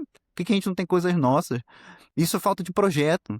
E aí, a coisa que mais me deixa puto quando eu olho pra saúde não é olhar o jeito que a gente tá, mas é saber o que a gente poderia ser. Que a gente poderia ser muito mais, sabe? A gente poderia ter coisas brasileiras assim, pô, cara. A gente tinha Gradiente, sabe? Eu tinha DVD da Gradiente em casa, karaokê da Gradiente, assim. E não existe mais, era uma empresa que fazia aparelho audiovisual, porra, a gente podia ter um ultrassom da Gradiente, sabe? Isso não existe, essa possibilidade não é mais nossa, assim. E aí, é bizarro, assim, eu fico tão irritado com isso que eu até perdi o fio da merda do que eu ia falar, mas é isso, é projeto, é financiamento, e aí essa questão de teto de gasto, lembrei, cara, é assim, o pessoal falar que falta dinheiro e tudo mais, né? E aí o projeto a longo prazo. A gente é emergencista, a gente vê muita campanha de Maio Amarelo, né? Os dados mais recentes do IPEA, que é o Instituto de Pesquisa Econômica Aplicada, acho que é isso, mostram que a gente tem cerca de 37 mil acidentes de trânsito por ano no Brasil, com mortes, né? 37 mil mortes por acidente de trânsito no Brasil. Sendo que cerca de 400 mil ficam sequelados. Pensa só, um politrauma que você atende. É recurso pra caralho que você gasta, né? É intubação, é transfusão maciça, sangue é um recurso caro e escasso, é leito de UTI, é centro cirúrgico. Essa pessoa, depois de dia, os que sobrevivem, né? Porque você. Não é porque o cara morreu que ele não teve atendimento. Porque tem um cara do trauma que você atende ainda e morre, né? E gasta pra caralho. Que Gasta pra fica 30 caramba. dias na UTI lá e depois. Exatamente. Os que sobrevivem ainda tem toda a questão da reabilitação, que é muito difícil, e essas pessoas muitas vezes ficam fora do mercado de trabalho, não conseguem voltar para o mercado de trabalho, ficam dependentes de benefícios. Isso gera um custo muito grande. O custo, a perda que é estimada que o Brasil tenha anualmente por conta de acidente de trânsito é de 50 bilhões de reais. 50 bilhões de reais é mais ou menos um quarto do orçamento do Ministério da Saúde. Então você pensa assim, por ano a gente está perdendo 50 bilhões de reais por conta de acidente de trânsito. Aí vamos lá, a gente vê as campanhas do Maio Amarelo que fala para você usar cinto de segurança. Cara, quantas estradas no Brasil são duplicadas? Quantas estradas no Brasil tem uma mureta no meio dividindo a mão que vai e a mão que volta? Bicho, se você. O tipo de acidente que a gente mais tem de trânsito é colisão traseira. Só que o acidente mais letal é a colisão frontal.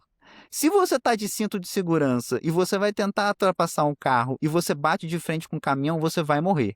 Então, assim, enquanto emergencistas, a gente sabe que a melhor coisa que pode acontecer com uma emergência é ela ser prevenida. Então, vamos pensar assim: a gente tem várias estradas que a gente chama de Estrada da Morte no Brasil. Tem Estrada da Morte em Minas Gerais, Estrada da Morte em Santa Catarina, Estrada da Morte no Mato Grosso, a Transamazônica é uma desgraça. E aí a gente se pergunta assim: porra, tá tudo bem a gente conviver com estradas da morte esse tempo todo? E ninguém faz nada? Sabe? Por que que a gente tem um país do tamanho do nosso país e a gente prefere usar carro e não tem trem? Aí tava tendo discussão de que a China ia trazer trens para o Brasil. Só que, porra, o trem é para escoar a produção de minério e de soja, não é para transportar a gente, sabe? E aí a gente olha para a cidade de São Paulo. Ano passado saiu um dado de que pela primeira vez na cidade de São Paulo as pessoas estão usando mais transporte individual, moto e carro, do que transporte público. Gente, isso aumenta acidente de trânsito. Isso aumenta a demanda do SUS. Vamos voltar 50 bilhões de dólares em perda por conta de acidente de trânsito por ano. Se a gente gasta 1 bilhão de reais que seja por ano para duplicar a estrada. Cara, duplicar a estrada é muito fácil. Você colocar esse dinheiro na economia, você vai contratar gente e essa gente vai gastar, depois essa gente vai consumir, esse dinheiro volta. Você construir estrada, você ampliar a estrada, você construir ferrovia, você construir trem, você melhorar o transporte público. Pô, você gasta um dinheiro no começo, que muita gente vai chegar falando, tá gastando o que não deve. Cara, na frente é um dinheiro que você salva muito grande.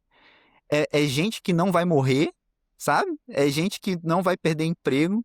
É emprego que você está gerando. Teve um dia que eu atendi um paciente lá em Lagarto que ele foi atropelado por um cavalo e ele morreu. O cara tava andando de moto, voltando do trabalho dele, só que no interior, assim, quando a gente fala de acidente de moto, a gente pensa muito em motoboy, por conta de estar no estado de São Paulo, né? Nos interiores, lá no Nordeste, o pessoal usa muito mototáxi e usa muita moto para se transportar. Pô. Você tem a cidade lá que é Lagarto, que é onde eu trabalhava, e tem várias cidadezinhas em volta. E as pessoas trabalhavam em Lagarto, porque não tinha outro lugar para trabalhar. E aí as pessoas pegavam estrada e era muita moto, muita moto andando na estrada para poder ir trabalhar, entende? E aí, as estradas não eram duplicadas, eram extremamente emburacadas, um mato alto do caramba em volta, muito bicho morto na estrada. E aí o cara tava voltando do trabalho pro vilarejo dele, um cavalo atravessou a estrada, pegou o cara em cheio, teve um TCE, foi lá, atendi e tal, e morreu. Cara, é um pai de família que tava trabalhando. E se ele tem um filho filhos que dependem daquele dinheiro do trabalho dele para conseguir continuar estudando, de repente agora é uma morte por trânsito evitável que virou uma evasão escolar, tá ligado? E aí isso é perda econômica que a gente vai ter, é perda de produtividade. Então por isso que eu falo, quando falar de saúde, vai muito mais além. Eu tenho uma birra do caramba com campanha de Maio Amarelo, porque para mim, mano, falar pra pessoa usar cinto de segurança, beleza, as pessoas continuam usando cinto de segurança. Inclusive, quando eu falo que a gente tem que se interessar por política, cinto de segurança é uma lei, né? E uma lei que sofreu muita resistência, sabe? Que as pessoas falavam que não precisavam, não sei o que, o negócio tem que ser imposto. E aí foi imposto que tem que ter cinto de segurança e o carro vai ter cinto de segurança. As medidas de segurança, elas são impostas e elas por um motivo, porque elas são benéficas. Pô, os carros de antigamente são lindos, é muito bonito andar em carro de antigamente. Carro duro pra caramba, que qualquer impacto que tem leva tudo pra quem tá andando no carro. Então, tipo assim, são leis de segurança que vêm para benefício da população. Então, de novo, é um assunto muito complexo, né, que envolve muitos aspectos, mas, pô, a gente precisa discutir sobre isso. Inclusive, não é à toa que agora mês que vem eu começo meu mestrado, e eu não vou fazer esse mestrado em medicina de emergência, estou fazendo mestrado em epidemiologia e saúde pública, eu vou estudar justamente acidente de moto, porque assim, cara, aquele negócio que eu falei de apagar incêndio no começo, é isso que nossos plantões de medicina de emergência, nossos plantões de emergência se tornam. A gente tá apagando incêndio de uma sociedade que tá com uma saúde toda desestruturada, entendeu? Ô, Ariel, é, cara, e tem uma coisa importantíssima quando a gente fala de financiamento, que, pô, é muita grana, é muita grana. A gente tem muita grana. Aí fica uma dúvida que ela não é uma dúvida muito fácil de responder, né? Será que realmente falta dinheiro ou esse dinheiro é mal gasto, né? É mau Porque gasto. Falta não. Cara, eu vejo isso assim nos níveis mais básicos e aí eu vejo a importância da gente é, participar da gestão, sabe? Cara, isso é bizarro. Como a gente gasta o dinheiro mal gasto? Porque quem tá nos cargos de gestão, e eu não digo nem nos cargos de gestão mais alto, porque, cara, lá de cima, política é política, mas nos cargos de gestão que a gente, o dinheiro que chega na ponta, convenhamos que aqui é Brasil, parte do dinheiro não chega. E aí tem a parte que chega. E esse dinheiro que chega na ponta, ele é muito mal aplicado, porque quem aplica chegou no cargo de gestão não porque ele é um bom gestor, não porque ele tem um resultado para entregar, ele chegou lá porque não tinha um cara melhor que queria, ele chegou lá porque ele é amigo de alguém e o dinheiro é muito mal aplicado, cara. Eu tenho um exemplo assim que é extremamente ridículo, mas que para mim acendeu uma chave, sabe? Eu tava num serviço que a gente não tinha ultrassom.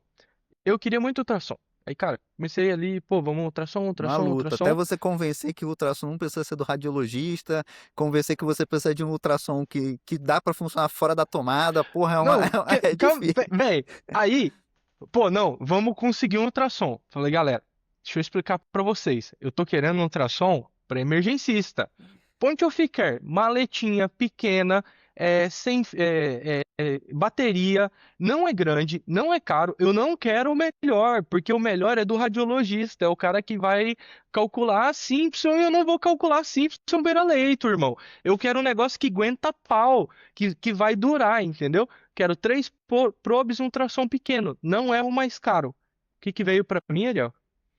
Meu irmão, tração lindo, maravilhoso, pra deixar dentro da sala de radiologista. Ah, e eu tava numa UPA, tá? Só pra te explicar. Então mandaram um ultrassom sensacional pra UPA, que não era o que eu queria. Aí veio a engenharia clínica. Ó, galera, esse ultrassom aqui, ele tem que ficar guardado dentro de uma sala. Vocês precisam levar o paciente até essa sala, porque o ultrassom não pode sair de lá. Falei, vocês são retardados, cara. Nós estamos numa UPA. Eu pedi um ultrassom pra emergência. Porra, é um negócio que eu preciso passar pra lá e pra cá, não sei o quê. Aí depois de muita briga, beleza. O ultrassom pode ficar na sala de emergência, vocês podem. Aí, pô, cara, quanto eu insisti, ultrassom com bateria, com bateria, com bateria. Mandaram um ultrassom sem bateria. Primeira semana de uso, alguém foi lá, pá, ultrassom 110, tomada 220, queimou. Cara, é dinheiro mal gasto, entendeu? É. Eu pedi um ultrassom que devia custar 110, 120, talvez 150. Me mandaram um ultrassom de R$ 200 mil que tinha muito mais do que eu precisava e queimou em uma semana, cara. E isso, assim, é a pontinha do todo que a gente vê.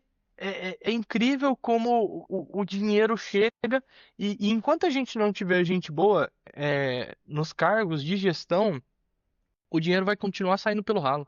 Vai continuar saindo pelo ralo. Eu acho que aí é interessante você falar essa parte da importância da gente estar nesses cargos de gestão, mas já que a gente está falando de educação, eu acho que também é isso, a gente também tem que ocupar esses cargos de educação, porque a gente sabe a dificuldade que é para se formar um bom médico, para se formar um bom emergencista, mas a gente também precisa estar nesses lugares, assim, porque as pessoas precisam de bons exemplos. Acho que a gente na medicina a gente precisa de bons exemplos. É por meio de exemplos que a gente vai conseguir se formar como um bom profissional. E a educação é outro lugar que a gente consegue ocupar e que, né, mais uma vez, a gente, como emergencista, não se restringe só ao pronto-socorro. Essa. Você fala do ultrassom, eu só me lembro quando eu tava coordenando lá o pronto-socorro particular. E, tipo, eu era coordenador do pronto-socorro adulto, o Hamilton era coordenador do pronto-socorro geral, assim, e a gente lá conversando, pedindo ultrassom e tal. E, tipo assim, dois emergencistas, né? Pedindo ultrassom, um cargo de coordenação. Caraca, bicho, quando chegou o ultrassom era isso. O ultrassom só funcionava na tomada, aquele ultrassom grandão assim. Eu, tipo assim, meu Deus, que dificuldade. E, tipo assim, era toda uma conversa. com a sede, o negócio assim, e aí mandamos os modelos do ultrassom e os caras questionando, mas por que que quer ultrassom na emergência se tem radiologista e não sei o que, tipo, meu Deus do céu. Aí depois eu fui trabalhar na Ebser lá em Lagarto também. O ultrassom era um ultrassom que ficava na engenharia clínica, mas eu deixava lá na sala de emergência o tempo todo, mas também só funcionava na tomada, não sei o que. Agora aqui em São Carlos é um ultrassom que fica lá na radiologia, mó rolê pra pegar ele. Cara, o ultrassom demora 3 minutos pra ligar, é uma tristeza, assim. Mas é isso, assim. Eu acho que existem. Acho que isso que você falou é uma questão. Não é. Para mim, não seria o exemplo de dinheiro que é mal gasto no sentido que a gente está discutindo aqui. É um dinheiro que é mal gasto, totalmente, mas é um dinheiro que é mal gasto por falta de conhecimento do que está acontecendo. E aí eu acho que é uma coisa que a gente conseguiria resolver com um pouco mais de tempo, com mais médicos emergencistas, com a criação de uma cultura mesmo, pô. E assim, é frustrante, pô. Você passa lá muito tempo gastando escrevendo e-mail, procurando ultrassom, mandando, e aí chega um bagulho, pô, nada a ver, pô. E Então, parece que a gente não está sendo ouvido, mas existe uma questão de dinheiro mal gasto politicamente falando. Se você jogar no Google, relatório resumido de execução orçamentária, e aí escreve qualquer cidade ou qualquer estado, aparece uma tabela lá para você de quanto de dinheiro que aquela cidade ou aquele estado gastou com com saúde, com educação, com segurança pública, com o que quer que seja.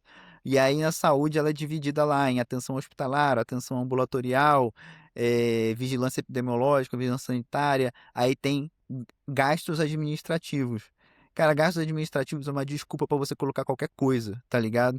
E é bizarro você ver os valores que são gastos com gastos administrativos. Tipo, o estado do Rio de Janeiro tem mais gasto administrativo do que o estado de São Paulo, por exemplo. O estado de São Paulo tem muito mais gente do que o estado do Rio de Janeiro, sabe?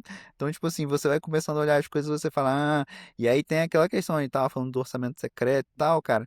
Tem deputados que fazem orçamento participativo, né? Os caras vão, conversam com a galera da região deles, abrem as contas e falam assim, onde que a gente vai colocar esse dinheiro? Mas aí, isso aí são as minorias das minorias e a gente só consegue mudar isso participando mais e se interessando mais. A gente não pode olhar para esse tipo de coisa e falar, eu não vou participar disso aí, não quero me envolver com política, porque a gente já está envolvido. Primeiro, a gente já está envolvido.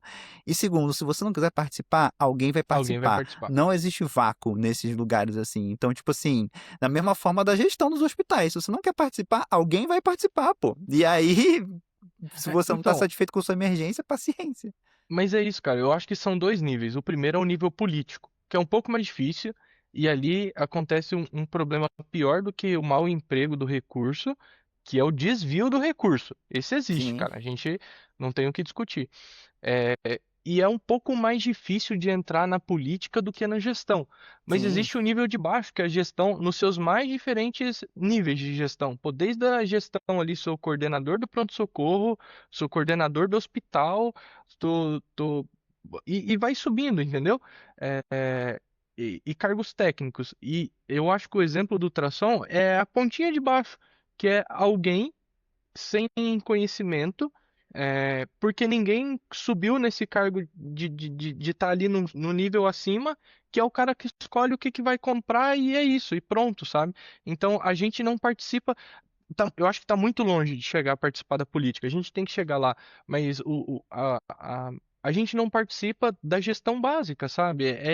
Na minha opinião, é uma falha de começar ali embaixo, de ser o cara que sabe escolher ultrassom, dali a pouco o cara que define o fluxo do AVC, o fluxo do infarto, e vai subindo assim. Não tem gente, cara. Não tem, tá faltando. E é o que você falou, não existe vácuo. O médico, o bom médico nunca se interessou por isso. Bom, alguém vai se interessar e não está sendo o bom médico, às vezes, e muitas vezes não é médico, às vezes é um outro cargo da saúde, mas não é o bom profissional que está lá dentro, entendeu? É, cara, interessante esse papo todo. Eu acho que dá muito mais tempo pra gente falar de mais um monte de coisa. Você queria falar alguma coisa, Romo? Cara, tem muita coisa para falar, cara. Eu queria falar mais sobre educação médica e tem 1h40 aqui, bem que o Ariel perguntou se a gente tinha muito tempo. Então chegando aí quase a 2 horas de episódio, eu acho que o que vale aqui é que, Adriel, vamos chamar você de novo para a gente dar continuidade nesse papo, que com certeza rendeu muitas visões e perspectivas boas sobre o assunto e aquela pergunta inicial que eu fiz do que essa, esse resultado na média representa, eu acho que em 1 hora e 45 a gente não conseguiu definir completamente. Mas queria te agradecer aí pelo papo, cara. E pra gente fechar, aquelas perguntinhas de sempre, eu acho que a primeira é qual que é a habilidade que você acha que é mais importante para o médico emergencista? Só respondendo aí a pergunta do que o resultado da média significa que a gente não tem projeto nem de saúde, nem de educação em saúde. É isso que significa. Boa, A, a, exato. a, a habilidade que o emergencista precisa ter é a alteridade, né? A alteridade é uma coisa que começou a se discutir um pouco mais. E o pessoal fala que o médico precisa ter empatia. Só que empatia pressupõe você literalmente poder se colocar no lugar do outro. Eu, enquanto homem, nunca vou conseguir entender o sofrimento de uma mulher grávida de perder um filho, de ter um aborto espontâneo aí, que é um caso que me marcou muito, por exemplo.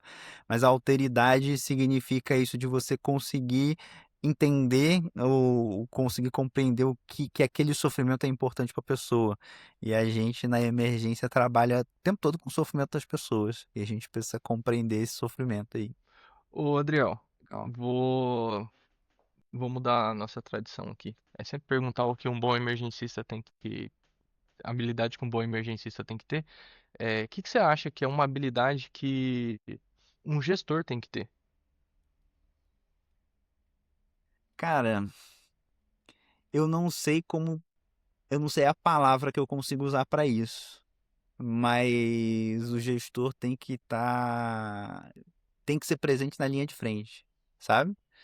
Quando eu fui coordenador de pronto-socorro, eu dava plantão onde eu poderia não dar plantão, mas eu dava plantão onde eu trabalhava, onde eu coordenava, porque, cara, se eu não souber, e acho que isso vai um pouco para a autoridade também, se eu não souber qual que é a dificuldade que meu plantonista está passando ali, quais são os desafios, quais são as facilidades, o que que dá para melhorar, eu não vou fazer uma boa coordenação, né? Então o coordenador ele tem que ser presente lá, não pode ser aquela pessoa que todo mundo fala mal nas costas e ele nunca vai saber porque ele nunca está presente. Ele precisa saber o que que é que está acontecendo, sentir as dores ali que se passa no lugar que ele coordena. Pô, concordo. Top. E mais uma. Dentro do que eu achei sensacional que você falou, que a gente não sabe o que a gente quer formar, né? Então, assim, pô, o Enamed demonstrou que a gente está formando maus médicos, mas o que é um bom médico? E aí, cada um vai ter a sua resposta, mas na sua visão, o que é a habilidade que um recém-formado precisaria ter? Pô, aí é difícil porque eu não sei se eu vou conseguir te responder, porque eu penso assim, o que que é que um recém-formado deve poder fazer? Eu não sei se ele deve poder atender emergência, eu não sei se ele deve poder atender em UBS. Vamos pensar assim, a gente fica triste o fato dos recém-formados estarem atendendo emergência e a gente ser emergencista e estarem ocupando nosso espaço. Eu vou falar para você que um recém-formado pode atender Na UBS. UBS? Como é que fica o médico de família nessa situação, né? É, talvez a melhor habilidade que um recém-formado precise ter é respeitar suas limitações. Saber que ele não é um super-herói, saber pedir ajuda. Talvez seja isso, saber pedir ajuda. Talvez seja isso. Porque, assim, no fim das contas, a gente tá falando da vida das pessoas, né? Você pode destruir a vida de uma pessoa numa conduta errada na UPA, você pode destruir a vida de uma pessoa cronicamente com uma conduta errada todos os dias na UBS. Então, assim, saber suas limitações e pedir ajuda. Legal. E para fechar, Adriel, um caso aí que alguma intervenção sua mudou o desfecho do paciente, que te lembra aí da tua época como recém-formado, sua época de residência ou até atualmente, algo marcante aí na sua vida. Cara, na Ebser a gente é preceptor, né? Tiveram vários casos lá em Lagarto que eu acho que me marcou muito, porque eu entrei lá depois de eu ter sido coordenador, eu achava que eu não sabia mais ser médico emergencista, né? Até o dia que 6h45 da noite, quase indo embora do meu plantão, chegou um maluco com uma faca enfiada nas costas. E o cara levou uma facada num parente dele, subiu na moto e veio pro hospital. E o cara tava agitadaço, assim, e ele veio, sabe aqueles pacientes que vêm, você não sabe por que vem, porque já quer ir embora? E aí, pô, precisava entubar, ia precisar ir pro centro cirúrgico, o cara muito agitado, com a lâmina nas costas dele, assim. E eu pensando assim, mano, que sorte desse cara daí ter chegado antes de eu ir embora, porque eu era o único emergencista ali, eu acho que eu tenho certeza que ninguém mais ia conseguir entubar o cara sentado, sabe? E não tinha ketamina no hospital, tive que fazer o midazolam intramuscular para ele começar a ficar menos agitado, para depois conseguir otimizar, pré-oxigenar, e tudo na cadeira de roda, apareceu um monte de interno, a gente ficou segurando o paciente um pouco inclinado para frente assim. Aí a gente e aí, né, aquele negócio, né, vira um circo assim, todo mundo entrou na sala de emergência para ver o que tá acontecendo. Aí a gente entubou, aí depois passa o cara pronado da cadeira de roda pra cama. Pra maca. Depois o paciente foi de alta. Aí teve outro caso do maluco que chegou parado por hipercalemia. Era um cara dialítico e aí ele voltava quando a gente fazia gluconato, só que depois ele parava de novo. E aí a gente ligou a diálise no cara enquanto ele tava parado e depois ele voltou e foi de alta pra casa. Teve uma outra mulher lá que ela tinha uma válvula, ela tinha uma prótese valvar aórtica e mitral por conta de febre reumática, e as duas válvulas rasgaram. E aí tu imagina a mulher tá numa sala de emergência, lotadaça, e o recurso que ela precisa não tem lá, ela não vai conseguir melhorar. A mulher tem 31 anos, e, tipo assim, é bem The Pitt, assim, sabe? E aí eu conversando com ela, eu falei, mano, assim, não vai rolar. Será que você quer ver sua família pra se despedir? E, tipo assim, entrou a família inteira dela na sala de emergência, dois filhos menor de idade, ex-marido, todo mundo pra se despedir. Tipo assim, foi uma paciente que morreu, mas foi uma coisa que foi muito boa. Eu tô dizendo tudo isso porque eu acho que a experiência que mais me marcou e que eu consegui mudar foi porque quando eu fui embora de Lagarto, eu não tinha percebido o impacto que eu fiz enquanto emergencista lá, sabe? É, As pessoas ficavam muito tristes eu ter ido embora de lá e eu nunca vou esquecer um residente de clínica médica. E, cara, um abraço aí pro Pedro, se um dia ele ouvir esse podcast, mas é, o primeiro mês que ele passou comigo na sala de emergência ele era muito cru, muito, muito, muito cru. Eu vi uma mudança muito grande. E eu não tinha associado que essa mudança tinha um pouco de mim ali. Quando eu fui embora, ele falou pra mim assim, o doutor, o primeiro paciente que eu fui entubar na minha vida depois de ter tido contato com você, eu fingi que eu era você, eu imitei você fazendo as coisas, o jeito que você falava, o jeito que a sua calma de fazer as coisas. E eu fiquei tipo assim, cara, o impacto que eu pude ter sendo emergencista de ir pro interior e de marcar as pessoas que estavam lá dando aulas sobre intubação, dando o exemplo, né? Que a gente também aprende pelo exemplo, ensina pelo exemplo. Esse impacto aí, cara, é um impacto que eu não estava esperando e que tomara que seja duradouro, assim, para várias vidas se beneficiarem dele, sabe? Que relato Cara, bacana, cara. foda. E, doutor Rômulo, muito bom ter você aqui novamente. Saudade dos nossos papos, já fazia alguns episódios aí que a gente estava meio desgarrado, mas obviamente que esse ano a gente vai ter muita coisa boa por aqui. Queria só falar pra galera que o pessoal consegue achar o Adriel pelo Instagram, que é AdrielPA94, e no Spotify, YouTube, Adriel Abreu, Medicina e Emergência. Sigam lá, é um canal que sempre traz coisas muito interessantes sobre o mundo médico e não só sobre a medicina de emergência, é medicina e emergência, então tem muita coisa de medicina e tem muita coisa de emergência e vale a pena conferir. E seguir a gente lá no Café com Emergência, tanto no Instagram quanto no Spotify e YouTube. Quer deixar mais algum recado aí, Romo? Cara, não, acho que é isso. Agradecer a todo mundo que tá acompanhando a gente aí. Tamo no comecinho, quem sabe um dia a gente fica profissional que nem o Adriel. E, cara, parabéns pelos episódios, Adriel. Sensacional mesmo. Gosto muito. Acompanho vários Acompanho o seu podcast, ouço bastante. E, cara, tenho que marcar outro papo, que foi muito bom. Tem um montão de coisa que eu queria ouvir sua opinião e não deu. E esse assunto pô, é infinito, né? O maior podcast nosso até agora, né, Felipe? O Fernando. Felipe foi foda. Fernando. Tá certo que a gente não tem muitos, mas eu acho que vai demorar pra ter um podcast desse comprimento, né? Tomara que seja Mas bom. valeu a pena. Valeu a pena. Adriel, quer deixar mais alguma palavra final aí pra galera? Cara, se interem sobre assuntos que não sejam só medicina, não sejam só médicos, sejam para além disso. Eu acho que é a coisa mais importante, tanto para resguardar a sua saúde mental, que é o que vocês conversaram no último episódio aí, né? A medicina consome muito a gente precisa ser outra coisa além de só médico. E entendam que não tem espaço vazio, pô. A gente precisa estar nos espaços. E ter mais podcasts de medicina e de emergência que possam chegar em mais lugares ajuda nisso também, ajuda a motivar as pessoas. Boa. Show de bola. Então é isso aí. Isso até a Finalizamos por próxima. aqui e até o próximo episódio. Valeu, Valeu. galera. Deixa eu falar um